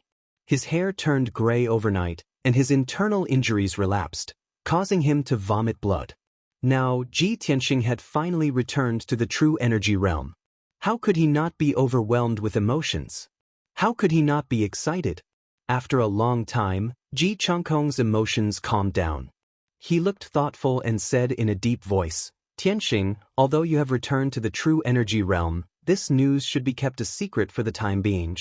If our enemies know that you have recovered your strength, they will not be able to sleep and eat in peace. They will definitely do everything they can to deal with you." Ji Tianxing nodded and said with a dignified expression, "Father is right. I came to you today to report this matter. When I was in Tai Town, I was attacked by a black-clothed assassin and almost lost my life. I have investigated and found that the black-clothed assassin was from the blood-clothed tower." Ji Changkong's eyes suddenly turned cold and he shouted angrily, "Blood-clothed tower? How dare they assassinate you? It's just an assassin organization in the cloud state. How dare they attack my Ji clan?" After a pause, he said in a deep voice with murderous intent, "Tianxing, you don't have to worry about this. I will send someone to investigate this matter and find out who is behind it. As for the blood-clothed tower, my Ji clan's experts will flatten it within a month. Probably because my Ji clan has been hiding our strength for so many years that the major forces in Qingyun country have forgotten the bloody means of my Ji clan's Shadow Sword Hall." Hearing this, Ji Tianxing was also shocked, and a cold smile appeared on the corner of his mouth. If Shadow Sword Hall takes action, the blood-clothed tower will be destroyed. 10 years ago, Ji Changkong and Lord Sword Master fought at the Ultimate Sword Peak and lost due to internal injuries. Since then, the Ji clan had kept a low profile. However, as one of the 4 great clans, how could any force provoke the Ji clan? If the Ji clan did not have strong martial strength, how could they occupy half of the forging world in Qingyun country? The Shadow Sword Hall was a secret weapon of the Ji clan. Ji Changkong was personally in charge of the Shadow Sword Hall. The 2 vice hall masters under him were both experts at the 4th stage of the profound comprehending stage. The 36 sword envoys were all at the true energy stage 9. This powerful secret team had secretly helped the Ji clan resolve countless crises and eliminated countless enemies. Ji Tianxing knew that his father was really angry, so he sent the Sword Shadow Hall to raise the blood-clothed tower to the ground. As for the person behind the scenes who hired the blood-clothed tower assassins to assassinate him, he was bound to surface soon. After discussing this matter, Ji Tianxing said with a grave expression, "Father, when I was in Tai Town, I encountered an even more troublesome matter. I met Su Zifeng from the mysterious sword workshop in the eastern suburbs. He actually stole the workshop's mysterious level treasure sword and secretly traded it with someone. After I saw through this matter, Su Zifeng and his entourage swore that they would rather die than confess. Su Zifeng even committed suicide to avoid punishment." Ji Changkong's expression became gloomy again. He asked in a low voice, "Is there such a thing?" Su Zifeng's strength is low, and he acts cautiously. He is also loyal to the Ji clan. Since he did such a thing, there must be someone behind him. The mysterious sword workshop in the eastern suburbs is under the control of second brother, Ji Ruffing. This matter must have something to do with him. Ji Changkong frowned and pondered for a moment. He then asked Ji Tianxing for a few more details. After getting the answer, he whispered in a low voice, "Could it be that I've been too active recently and pushed them too hard, so he sent Su Zifeng away from the imperial city and hid in Yunzhou to do the trade?" "Tianxing, I'll investigate this matter immediately. I want to check the accounts of the workshop in the eastern suburbs and see what Ji Ruffing has been doing behind the scenes." Ji Tianxing nodded slightly and said with some concern, "Father, if second uncle is really disloyal, he will definitely fall out with you. You must pay attention to your safety." "Also, I came here today for another matter." Ji Changkong asked, "Tell me, what is it?" "Father, among the heirlooms of our Ji clan, is there a top-grade mysterious level treasure called the 100 Treasures brocade pouch?" Ji Changkong was startled for a moment, then he revealed a gentle smile and nodded, "There is indeed such an item. This treasure is the fruit of your grandfather and 12 master blacksmiths' hard work. They spent 2 years of time and effort and used materials worth 8 million taels of silver. This item looks like a palm-sized brocade pouch on the surface, but there is actually a universe inside. There is a mysterious space that is as big as a study and can store many things. When this item was refined, even the imperial clan was tempted. The emperor even wanted to confer your grandfather the title of duke and give him a city in exchange for the 100 Treasures brocade pouch, but your grandfather refused." Speaking of the 100 Treasures brocade pouch, Ji Changkong's face was filled with pride. Ji Tianxing heard that the 100 Treasures brocade pouch was so precious and hesitated for a moment before asking, "Father, I want that 100 Treasures brocade pouch, I have an urgent need." He was racking his brains to think of an excuse to explain himself. He didn't expect Ji Changkong to agree without hesitation. "Tianxing, although the 100 Treasures brocade pouch is priceless and incomparably precious, if you want to use it, I will go get it for you." Seeing Ji Tianxing's strange expression, he patted Ji Tianxing's shoulder and smiled.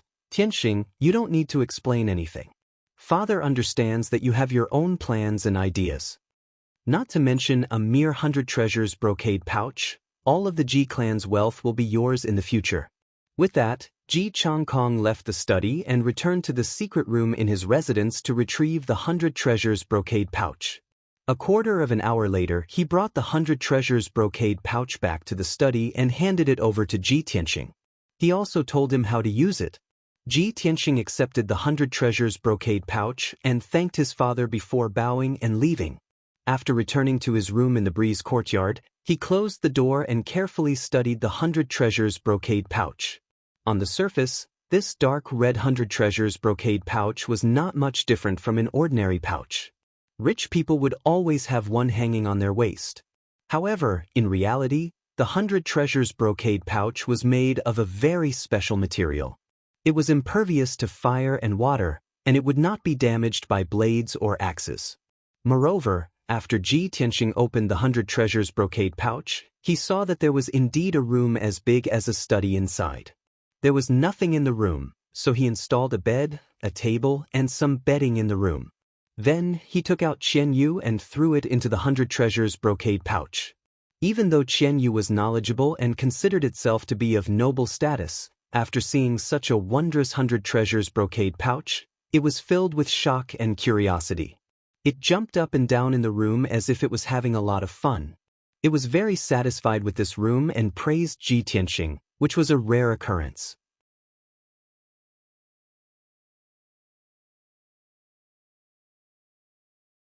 Chapter 47. Although giving Qian Yu the priceless 100 Treasures brocade pouch was a very extravagant thing to do, but to Ji Tianxing, this was undoubtedly the best choice. Bringing Qian Yu around all day was too eye-catching. After all, it was a sly and cunning fellow that could speak. After settling Qian Yu down, Ji Tianxing tied the 100 Treasures brocade pouch to his belt and entered the secret chamber. Sitting in the middle of the Yuan gathering array, he calmly pondered about his next cultivation. The sword embryo has been successfully condensed, and my strength has reached the second level of the true energy realm. Next, I should focus on cultivating and accumulating yuan qi according to the route carved on the second tombstone. The most important way for an ordinary true energy realm martial artist to increase their strength was to continuously cultivate and absorb the yuan qi of heaven and earth to transform it into true energy. The stronger the true energy accumulated in the energy center, the stronger one's strength would be. Ji Tianxing did not have an energy center and was different from ordinary martial artists. His cultivation method was also different.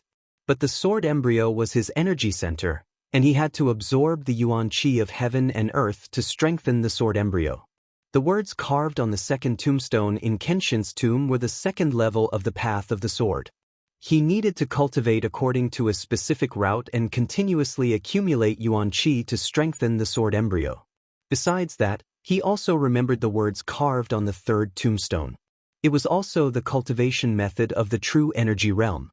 That was the third level of the path of the sword. It mentioned the 9 main meridians and the method to refine the sword meridians. This was different from the cultivation method of an ordinary true energy realm martial artist. Ji Tianxing thought for a while and decided to enter the Kenshin's tomb again to see if the words on the tombstone had changed. He closed his eyes and focused his consciousness on the black hole in his energy center. Swoosh! His consciousness was immediately swallowed by the black hole and entered the Kenshin's tomb. It was still a dark and cold space, surrounded by fog and filled with the aura of death. Ji Tianxing's consciousness condensed into a translucent human figure and floated forward, heading straight for the gigantic sword steel. After a while, he arrived at the pitch-black sword steel.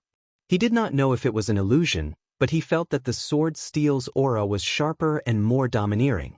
His strength had increased by several times, but he felt like his body was covered by needles when he was enveloped by the sword steel's sharp aura. He subconsciously raised his head to look at the sword steel and frowned. The words Tomb of the Sword God on the huge sword steel were actually faintly glowing with a blood-red light.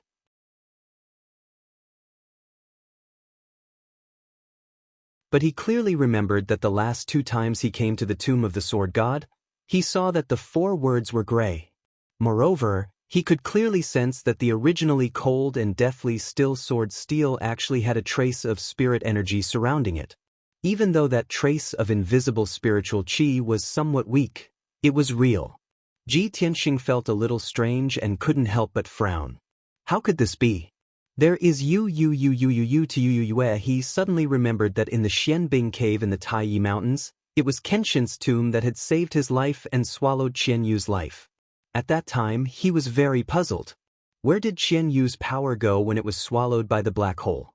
Now that he saw the changes in the sword steel and felt the invisible spirit qi surrounding it, he vaguely guessed the result. So, Qian Yu's life's power was most likely swallowed by this sword steel? This was only his guess and conjecture. He could not verify it for the time being. Forget it, let's talk about this later. Let's take a look at my cultivation method first. He turned and walked towards the 9 tombstones on the left side of the sword steel. The 9 black tombstones had not changed. They still stood in the wilderness, exuding an ancient aura. But Ji Tianxing found that the second tombstone had also become blank. The words engraved on it had disappeared. The second level of the way of the sword has also disappeared. Then my understanding should be correct. Next, I will follow the cultivation method and work hard to accumulate spirit qi and improve my strength. He looked at the third tombstone. The words on the tombstone were still there.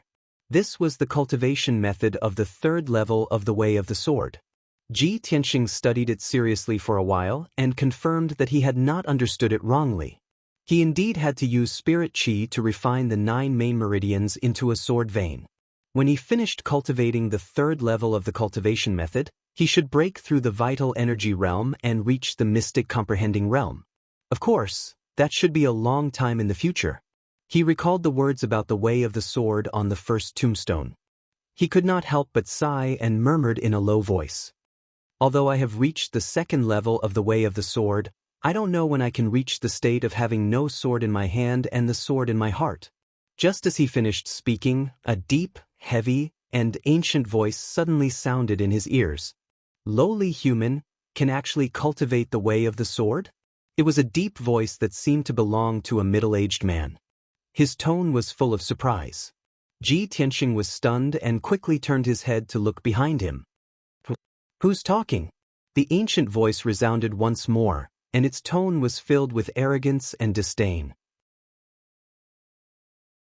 Human boy, with your talent, I'm afraid it's impossible for you to reach the 9th level of the Way of the Sword in this lifetime. It's wishful thinking to reach the state of the sword heart. However, Ji Tianxing wasn't angry. Instead, he stared at the black sword's steel with a burning gaze. This time, he heard it clearly. The voice came from the black sword tombstone. You're talking. Or you. The voice from the black sword tombstone was silent for a while. It seemed to be thinking or recalling. After a while, the voice sounded again. I am the sword soul, the soul of the godly sword. Yes, I am the sword soul, the burial of heaven. Ji Tianxing's eyes widened. His heart was full of shock and disbelief. Sword soul? The burial of heaven? The Ji family was a family of blacksmiths, but he had never heard that a weapon had a soul and could think and speak. This was even more ridiculous than myths and legends. What's more, this sword soul was called the burial of heaven. Wasn't this too domineering? I've been here twice before, and this sword soul didn't move. Now that the sword tombstone has swallowed Xianxian's lifetime cultivation, it's surrounded by spiritual energy. The sword soul has appeared. Ji Tianxing thought for a while. Then, he asked tentatively, Sword soul, the burial of heaven, were you sleeping before? Did you wake up after swallowing Xianxian's lifetime cultivation? The burial of heaven was surprised. How can a lowly human possess such wisdom? Human boy, I didn't expect you to be able to guess this. Interesting little guy. The other party's tone was very arrogant. It was as if it was looking down on all living things. Ji Tianxing frowned slightly. But he didn't say anything. Because he knew that this sword soul, the burial of heaven, must have an extraordinary origin. He looked up at the black sword tombstone and asked again, Sword soul, the burial of heaven, you said that humans can't practice the way of the sword heart? Can you tell me the origin and mystery of the way of the sword heart? The burial of heaven said coldly, that little beast's cultivation is too weak. It can only wake me up for a short while. I don't have time to waste with you on the way of the sword heart. Try to comprehend it yourself. What realm you can reach will depend on your luck. I'm going to continue sleeping. After that, the ancient and distant voice disappeared. Ji Tianxing called a few times. The burial of heaven didn't respond. He could only give up and leave the Kenshin's tomb. Swoosh! The gray fog space and the Kenshin's tomb immediately disappeared. His consciousness returned to his body. After calming down, he prepared to practice the 2nd level of the way of the sword heart. After activating the elemental gathering array, the chi of heaven and earth from all directions was attracted by the array and gathered in the secret room. Ji Tianxing glanced at the 4 big boxes in the corner of the secret room. He immediately remembered that the little princess had given him those things. They were cultivation resources worth 5 million taels of silver. There were more than a dozen origin-level cultivation techniques and sword Dao manuals. There were also many elixirs and materials. He took out 4 elemental condensing pills from one of the boxes.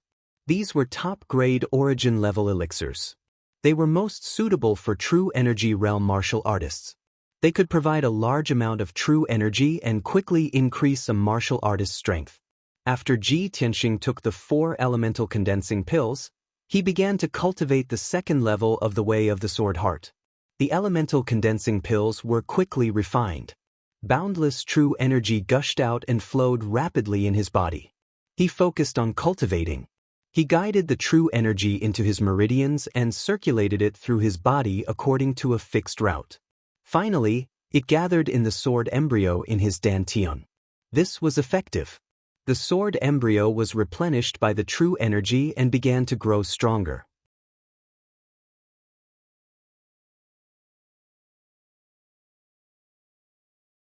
Chapter 48. The night passed very quickly. The next morning, Ji Tianxing ended his cultivation and walked out of the secret chamber. His sword embryo had grown by 30%, and his cultivation had greatly improved. His strength had also increased by a lot. He had just finished his breakfast and was about to continue his closed-door cultivation when Huan suddenly came to report that little Princess Cuckoo was here again. Ji Tianxing was stunned for a moment, then his lips curled into a playful smile. Looking at the time, she has indeed returned to the imperial city. However, she went to the Taiyi mountain range to look for the red meteorite flower, but it was a wasted trip. I'm afraid she came today for this matter? As he thought about this, he walked to the courtyard to welcome Ku's arrival. After a while, Ji Ku, who was wearing a light yellow dress, walked into the courtyard with an imperial guard. She was still dressed adorably today, but there was a hint of anger and tiredness on her face. She was pouting, obviously unhappy. Big brother Tianxing, I'm back. She greeted Ji Tianxing, entered the room, and sat down. She said in a low mood, Big brother Tianxing, I'm sorry to have made you wait for so long. I was a step too late and didn't manage to snatch the red meteorite flower. I've disappointed you. Ji Tianxing already knew the result, so of course he wasn't disappointed. He smiled and comforted her. It's okay, Cuckoo. I'm already very grateful for your concern. The little princess was still very depressed. She muttered angrily, It's all my uncle's fault. He's too despicable. He actually snatched the red meteorite flower. After he consumed the red meteorite flower, he went into closed-door cultivation for 2 days and actually repaired his dantian. His strength has reached the true energy realm. Ji Tianxing's expression changed, and he frowned. Your uncle snatched the red meteorite flower? You mean Luoyan King Jiling? Yes, who else could it be? The little princess nodded, and the expression on her face became even more depressed. Royal uncle is the same as my royal grandfather. His dantian was damaged, and he could not cultivate Jinyuan for the rest of his life. He could only stay in the body refinement realm. He had long coveted the scarlet meteorite flower. He controls the Luo and Yen prefectures and has recruited so many experts.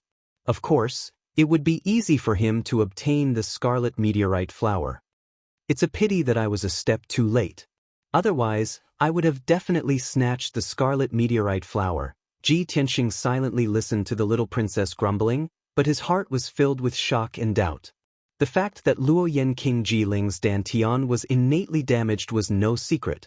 Most people knew about it. It was reasonable for Jiling to want to use the red star flower to repair her damaged dantian. However, Ji Tianxing knew very well that there was only one red star flower. The people who had obtained the red star flower were him and Yun Yao, not little Prince Jiling. Therefore, when he heard the little princess's words, he immediately thought of Yun Yao. Could it be that Yun Yao gave the stamen of the red star flower to Jiling after taking it from me? When he thought of this, he felt inexplicably stifled. He probed the little princess and asked, Cuckoo, how did you know about this? Where did your royal uncle get the red star flower? Was it given to him by someone? The little princess was simple-minded and had complete trust in Ji Tianxing. Therefore, she did not notice anything strange. She answered truthfully, Yesterday, there was news from the Spirit Fire Palace.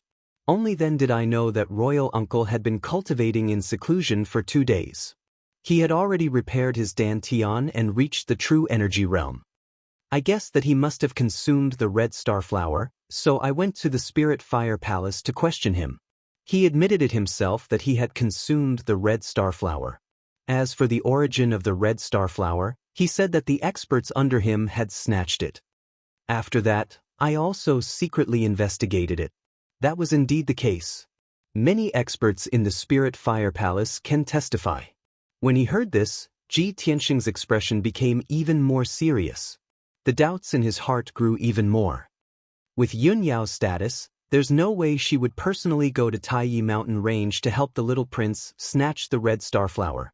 The little prince clearly did not obtain the red star flower, but he said that the experts under him had snatched it. He must be lying.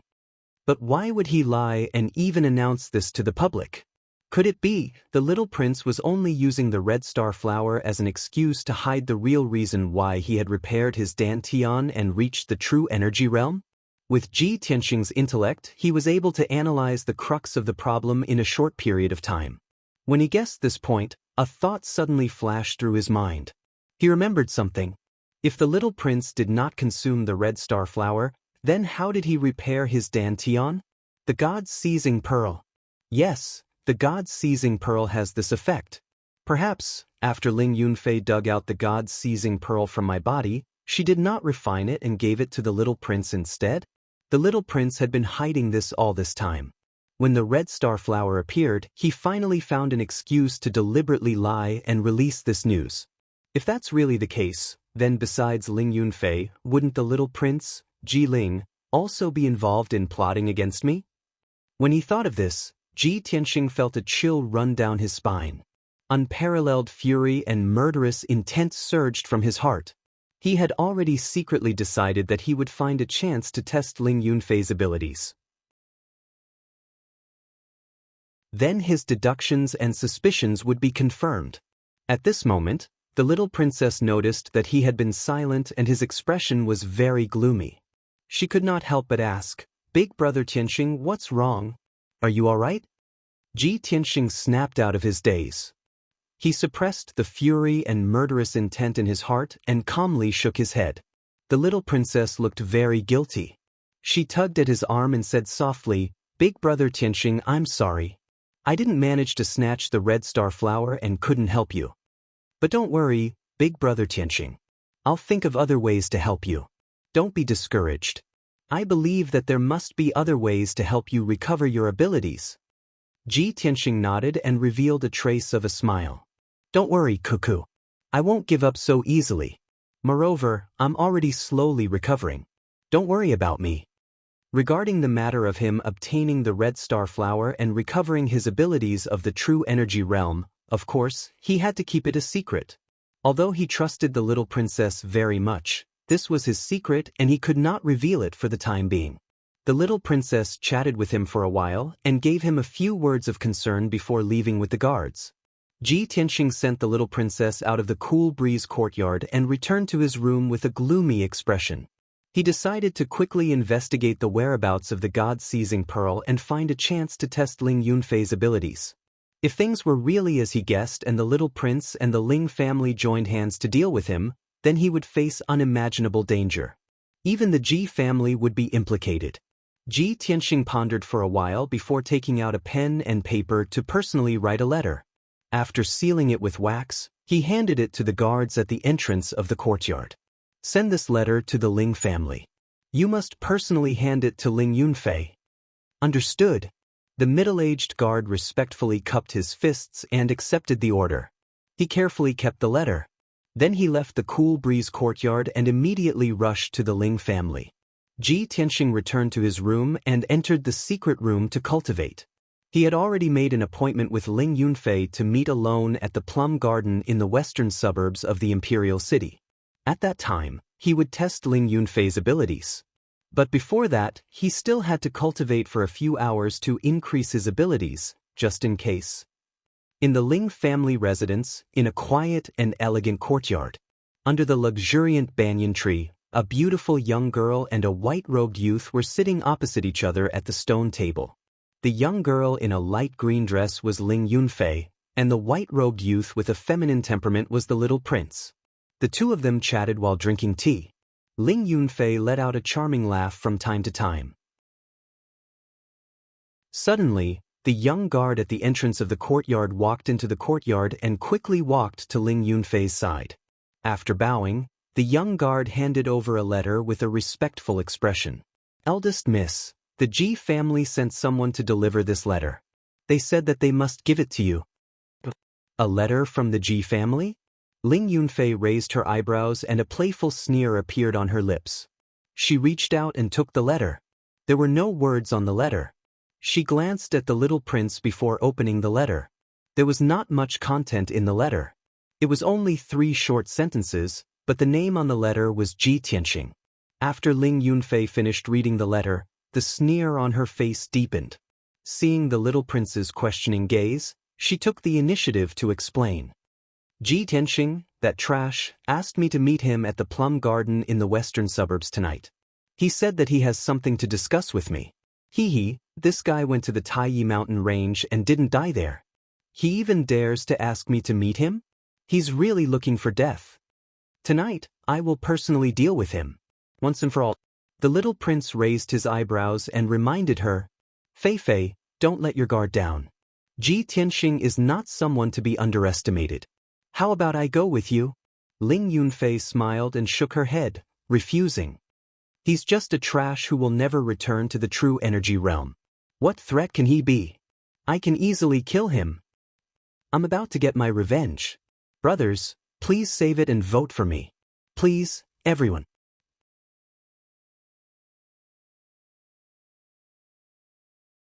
Chapter 49. The night was dark and the Ji residence was silent. Everyone in the courtyards and houses had already gone to bed. Only the guards were still patrolling the area. Ji Tianxing, who was dressed in black, quietly walked out of Qingfeng courtyard and left through the back door of the Ji residence. After half a day of closed-door cultivation, his sword embryo's power had increased by 40% and his power had improved. He sped towards the west gate under the night sky. His body was as light as a swallow and his speed was as fast as the wind. There was no curfew in the imperial city of Green Cloud. After Ji Tianxing passed through the west gate of the imperial city, he did not take the main road outside the city.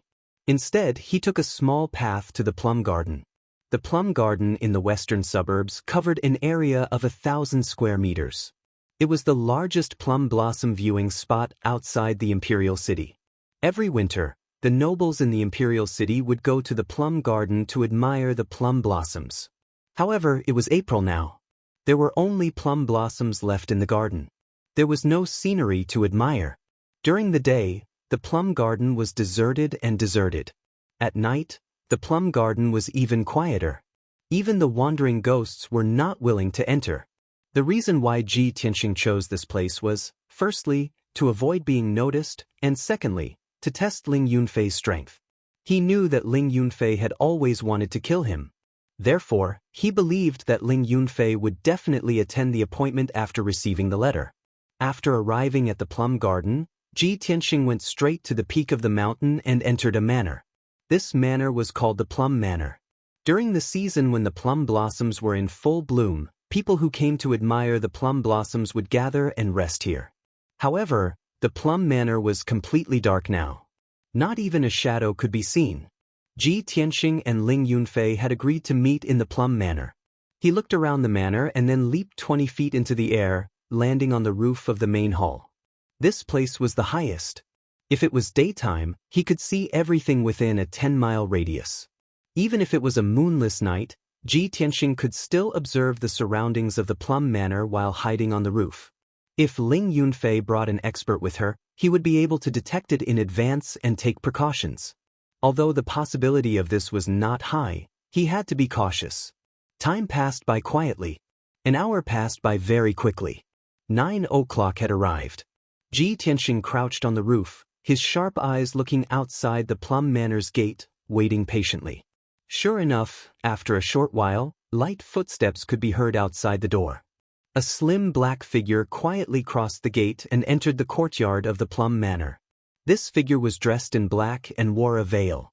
However, Ji Tianxing was too familiar with this figure. He immediately recognized that she was Ling Yunfei. Ling Yunfei, who was dressed in black, held a sword tightly and looked around with sharp eyes.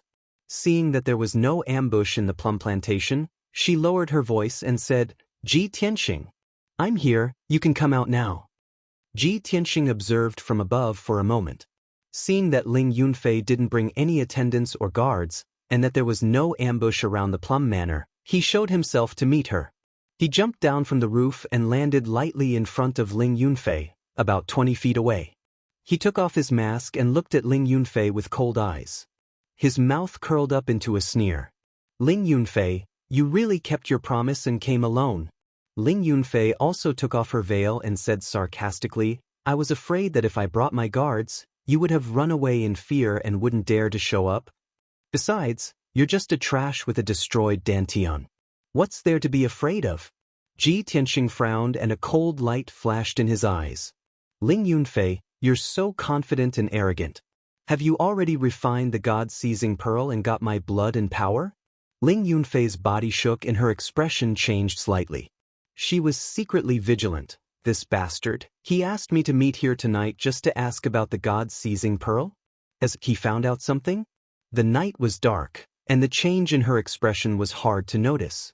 She sneered calmly. Ji Tianxing, do you still want to take back the God-seizing pearl? Of course not. Ji Tianxing shook his head and sneered. I just want to see who you gave the God-seizing pearl to. As soon as he finished his words, he suddenly pounced on Ling Yunfei as fast as an arrow leaving the bow. While he was still in the air, he had already pulled out his blood dragon sword and slashed 3 blood-red sword lights at Ling Yunfei's head. Ling Yunfei didn't expect that Ji Tianxing would pull out his sword and attack her after saying 3 words. Where did his confidence and courage come from? Ling Yunfei immediately came back to her senses and pulled out her sword. She slashed a few cold lights at Ji Tianxing. Ding ding ding.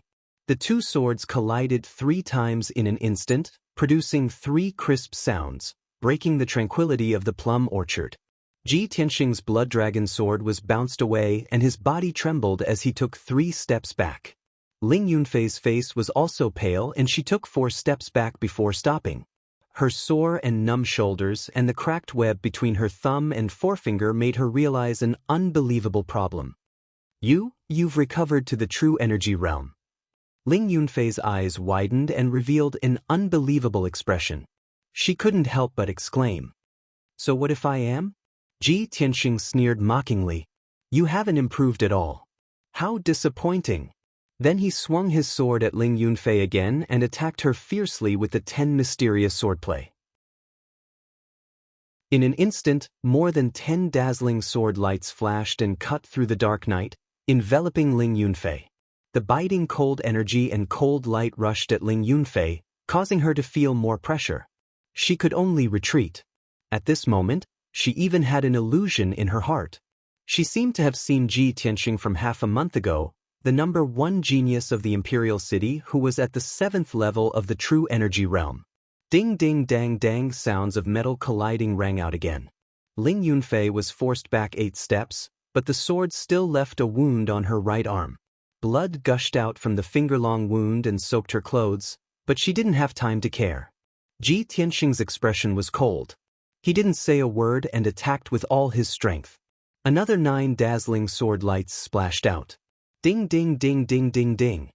Ling Yunfei gritted her teeth and blocked the 7th sword, but she couldn't block the 8th sword. Clang! The sword in her hand was knocked out of her hand and fell outside the courtyard wall. When the 9th sword light came, she had no power to resist. Swoosh! The sword light instantly pierced her lower abdomen and penetrated her dantian. The extremely sharp blood dragon sword and sword chi directly destroyed her dantian. The true energy that she had painstakingly cultivated for several years instantly collapsed and dissipated. Not only did Ling Yunfei lose to Ji Tianxing's sword, her dantian was destroyed on the spot and her cultivation was crippled. An eye for an eye, a tooth for a tooth, blood for blood. Ji Tianxing withdrew his blood dragon sword and stood with the sword in his hand, staring coldly at Ling Yunfei. Ling Yunfei retreated to the corner of the courtyard with a pale face. She bent over in pain and blood flowed out from the corner of her mouth. She leaned against the courtyard wall and covered her blood-stained abdomen with both hands. She stared at Ji Tianxing with eyes full of fear. Impossible! This is impossible! You actually destroyed my dantian and crippled my cultivation. Ling Yunfei screamed crazily, her face filled with fear and despair. Before coming to the plum garden, she was full of confidence. She thought that she could kill Ji Tianxing tonight and get rid of all future troubles. However, she never thought that Ji Tianxing's strength would actually recover in such a strange manner. In the end, she was defeated by Ji Tianxing's sword. Her cultivation foundation was crippled and she became a cripple from then on. She couldn't believe or accept such a shocking turn of events.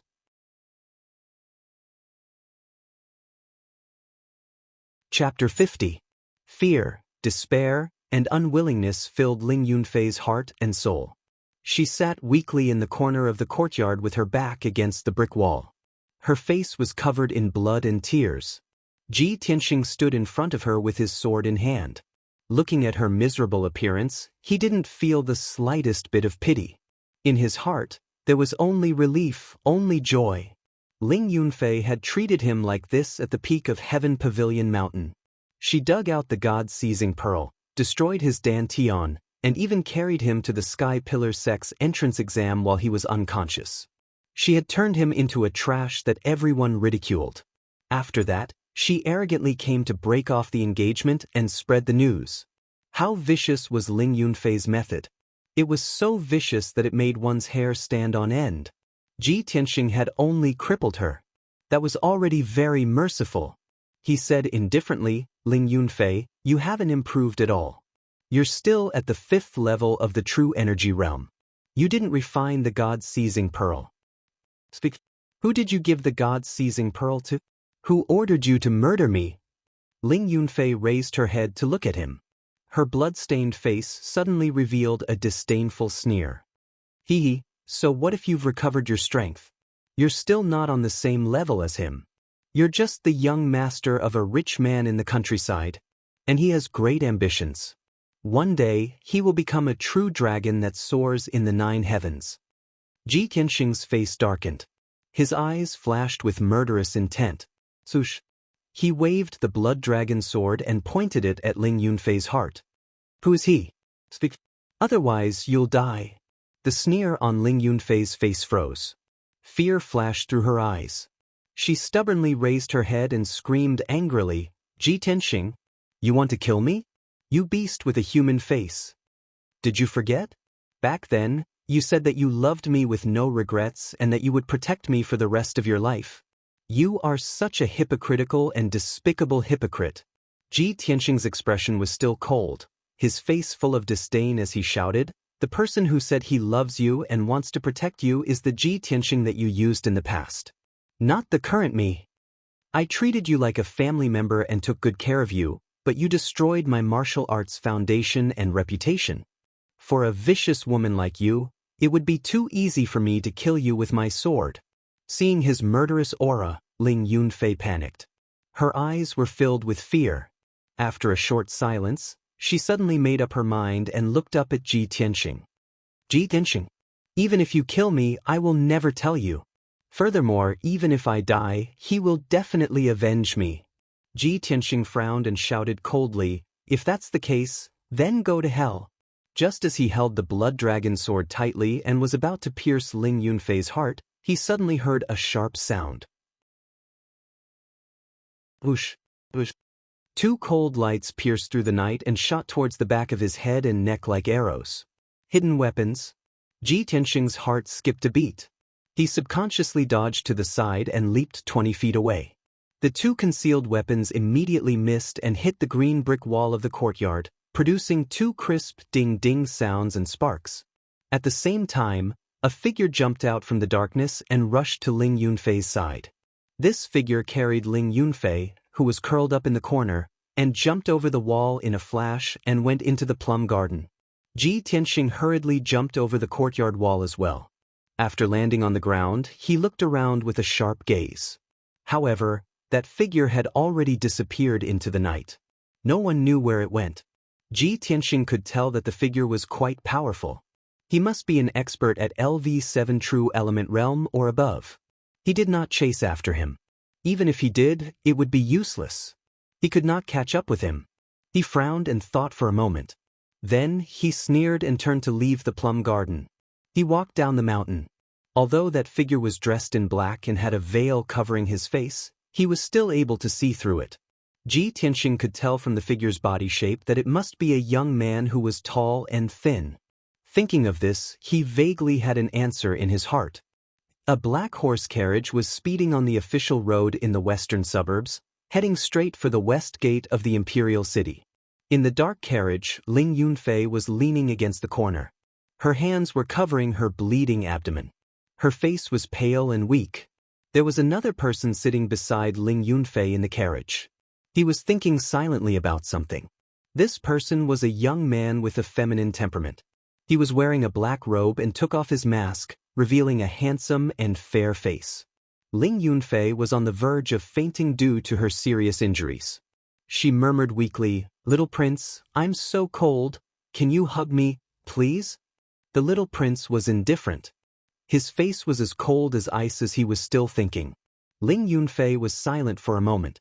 Then she said intermittently, "Little prince, Ji Tianxing has already recovered to true element realm. He's starting to suspect you and me.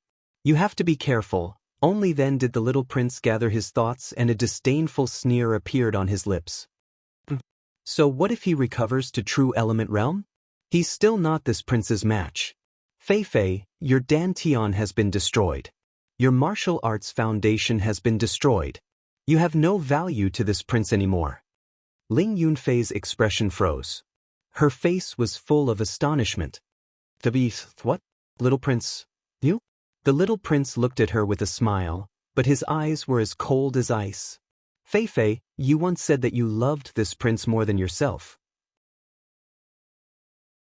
You were willing to give up everything for this prince.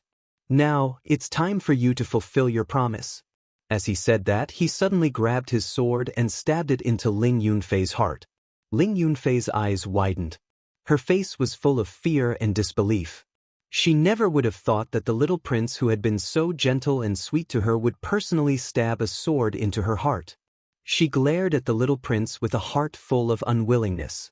Blood kept flowing out of her mouth as she weakly asked, "Why?" The little prince still had a smile on his face. He reached out to touch her face. His movements were as gentle as always and filled with tenderness. "This will be the last thing you'll do for this prince before you die. This prince will send your body back to the Ling family and tell your father that it was Ji Tianxing who killed you. Don't worry, your father will do anything to avenge you." Ling Yunfei's eyes widened even more.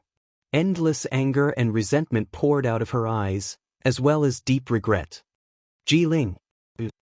So despicable." It was just a few short words, but it used up the last of her strength. Large amounts of dark red blood flowed out of her mouth, dyeing her clothes red. The life in her eyes disappeared. Her breathing had already stopped, but her eyes were still wide open. She was unwilling to die in peace? Today, there are still 4 chapters.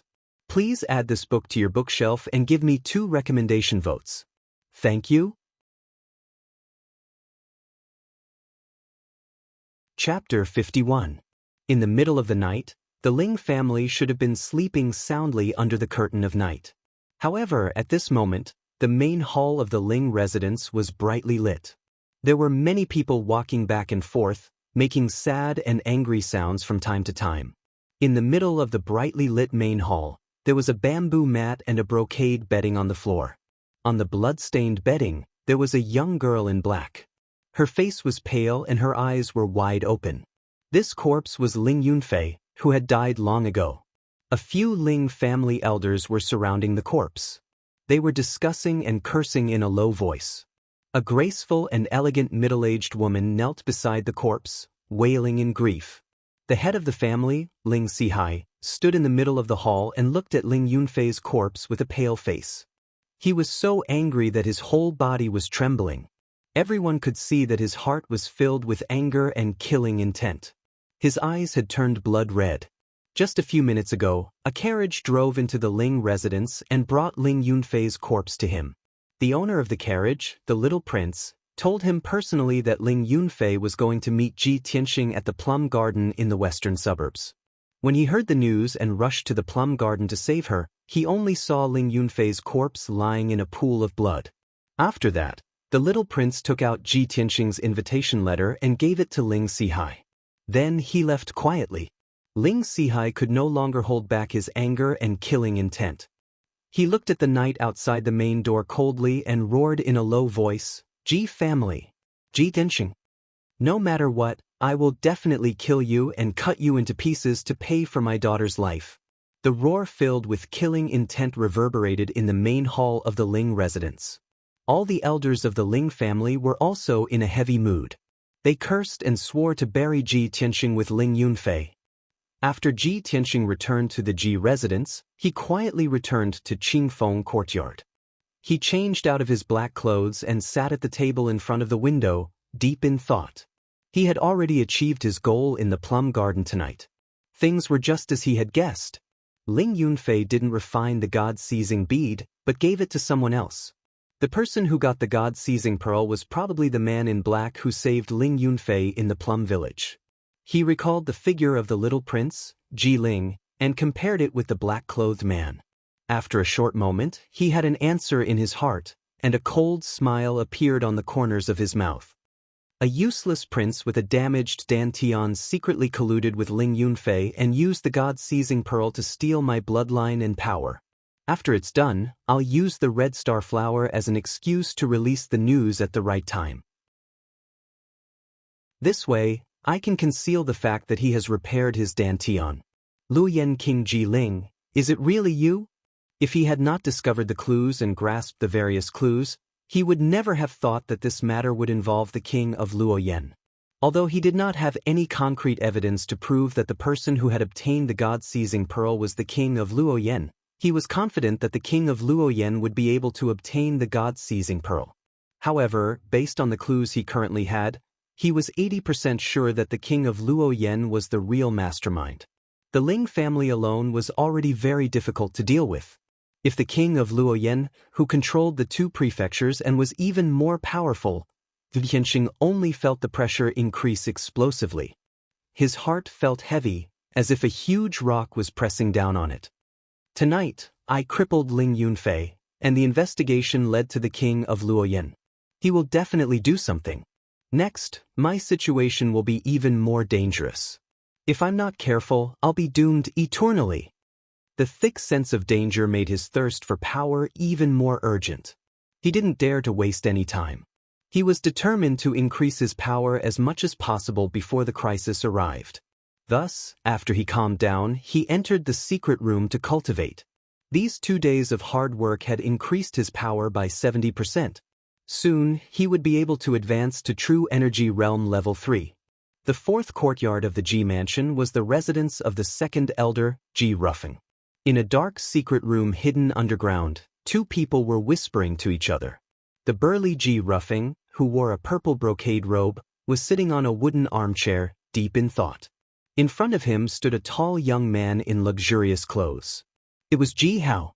Ji Ruffing spoke with a serious expression. How? The matter of Tai Town has been exposed. Ji Changkong is already investigating the accounts of the workshop in the eastern suburbs. He also secretly ordered people from the Shadow Sword Hall to investigate me. You have to be more careful in the near future. Don't give yourself away. Father, I understand. Ji Hao nodded. He took out a thumb-sized scroll from his sleeve and reported in a low voice. Father, I just received a pigeon message. The Ling family's Ling Yunfei is dead. Ji Ruffing raised his eyebrows.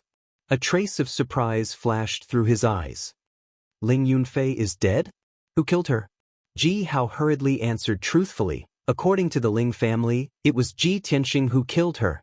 Tonight, Ji Tianxing killed her in the plum garden in the western suburbs. Ji Ruffing frowned and said with a serious expression, I didn't expect that bastard Ji Tianxing to recover his power. This is unbelievable. He pondered for a moment and suddenly revealed a cold smile. Ling Yunfei was killed. With such a big thing happening, the Ling family definitely won't swallow this. There will definitely be a good show tomorrow. Ji Hao also nodded in agreement. He sneered, I think Ling Sihai will definitely bring a large group of experts to the Ji Mansion and force Ji Tianxing to hand over Ji Tianxing, right? Ji Rufeng's eyes flashed.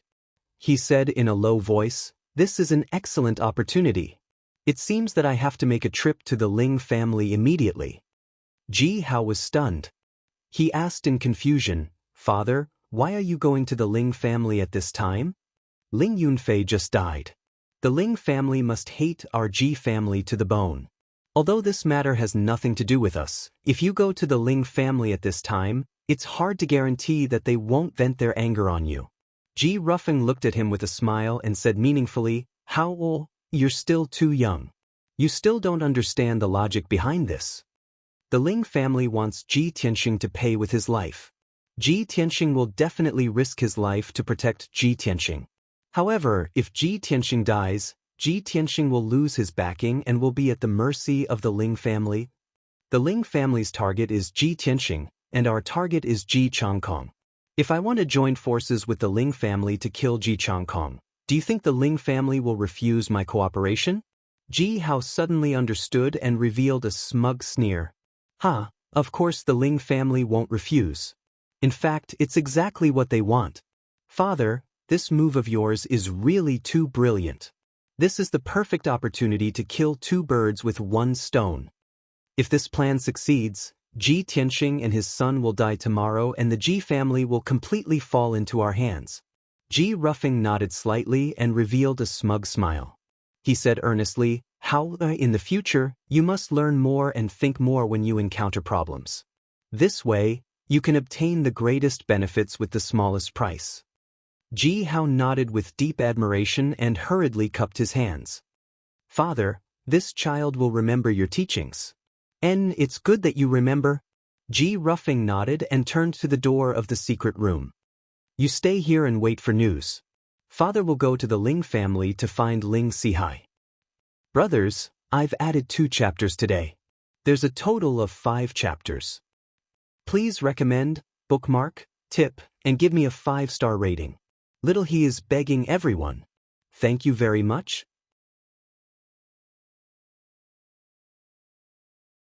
Chapter 52. When the sun rose, Ji Tianxing ended his cultivation and walked out of the secret room. After a night of cultivation, his strength had increased by 30%, and the power of his sword embryo had become even stronger. He washed up and started eating breakfast. At this moment, a young guard quickly walked into Qingfeng courtyard and said respectfully, "First young master, master has sent word for you to go to the study." Ji Tianxing put down his bowl and chopsticks. He raised his eyebrows and thought to himself, "Father is looking for me? Could it be that there's a result?" He quickly walked out of the room and hurried to his father's study. When he saw his father, Ji Changkong was busy in the study. His expression was serious and focused. When he saw Ji Tianxing, Ji Changkong put down the account books in his hands and rubbed his forehead tiredly. "Tianxing, come here quickly. Father has something to tell you." Ji Changkong waved at him with a serious expression. Ji Tianxing quickly walked to his father's side. He glanced at the account books on the table and knew what was going on. "Father, is there any progress on the eastern outskirts workshop?" Ji Changkong nodded with a gloomy expression. He lowered his voice and said, "I've already checked the eastern outskirts workshop's accounts. There's no record of the goods Su Zifeng traded in Tai Town.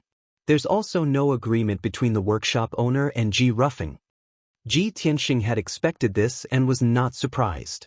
He asked, "Father, have you investigated second uncle? Was he the one who ordered this?"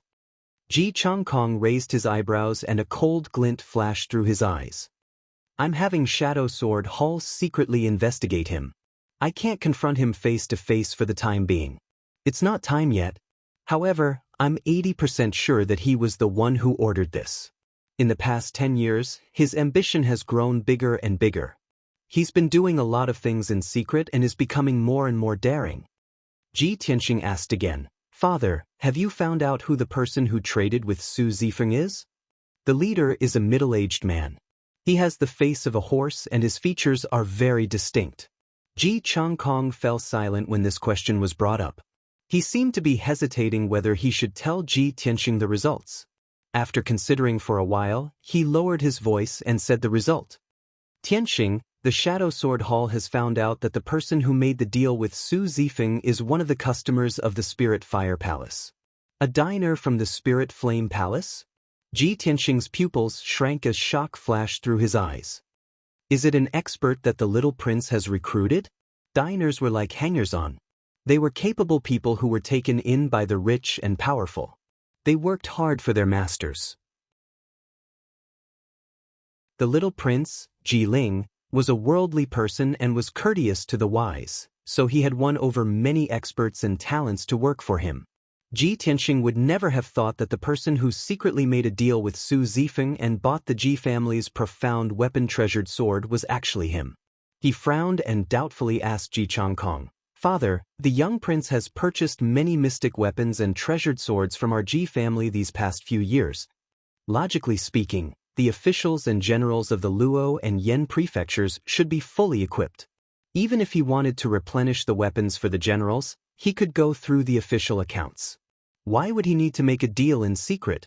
Ji Changkong shook his head and said with a grave expression, "The official transactions are still the same as before.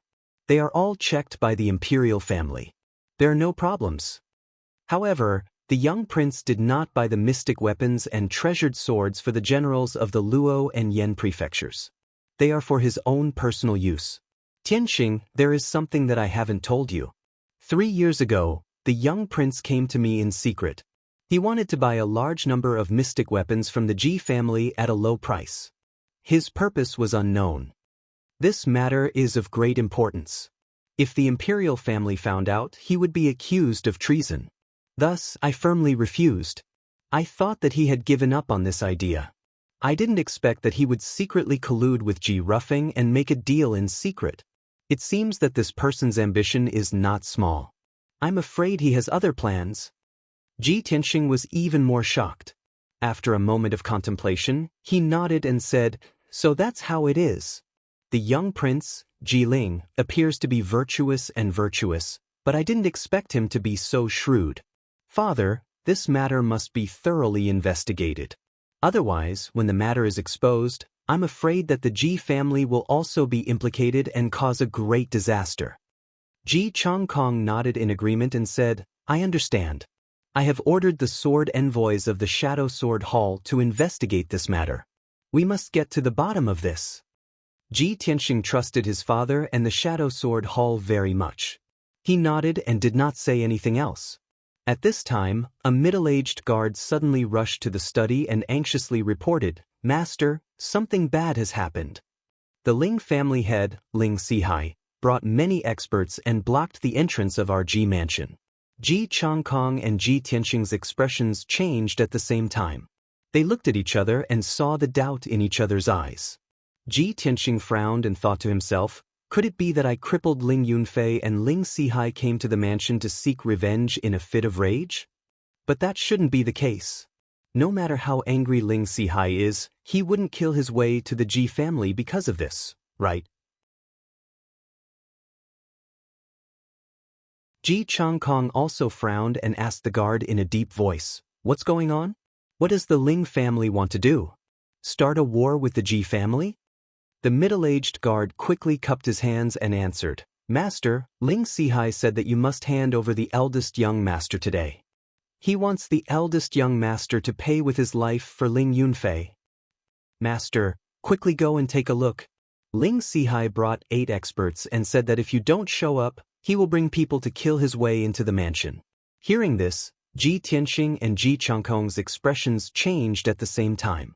They cried out in alarm, "Ling Yunfei is dead? She's dead?" Ji Tianxing frowned fiercely. His face became as cold as ice and his eyes flashed with deep doubt. He thought to himself, impossible. Last night, I only crippled Ling Yunfei's cultivation and she was rescued. With her injuries at that time, she shouldn't have lost her life.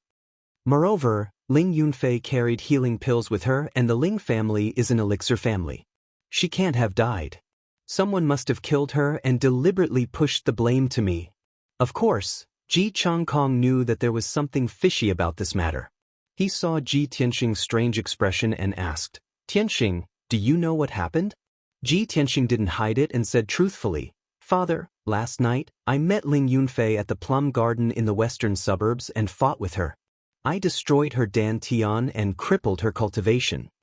However, just as I was about to kill her, she was rescued by a black-clothed man.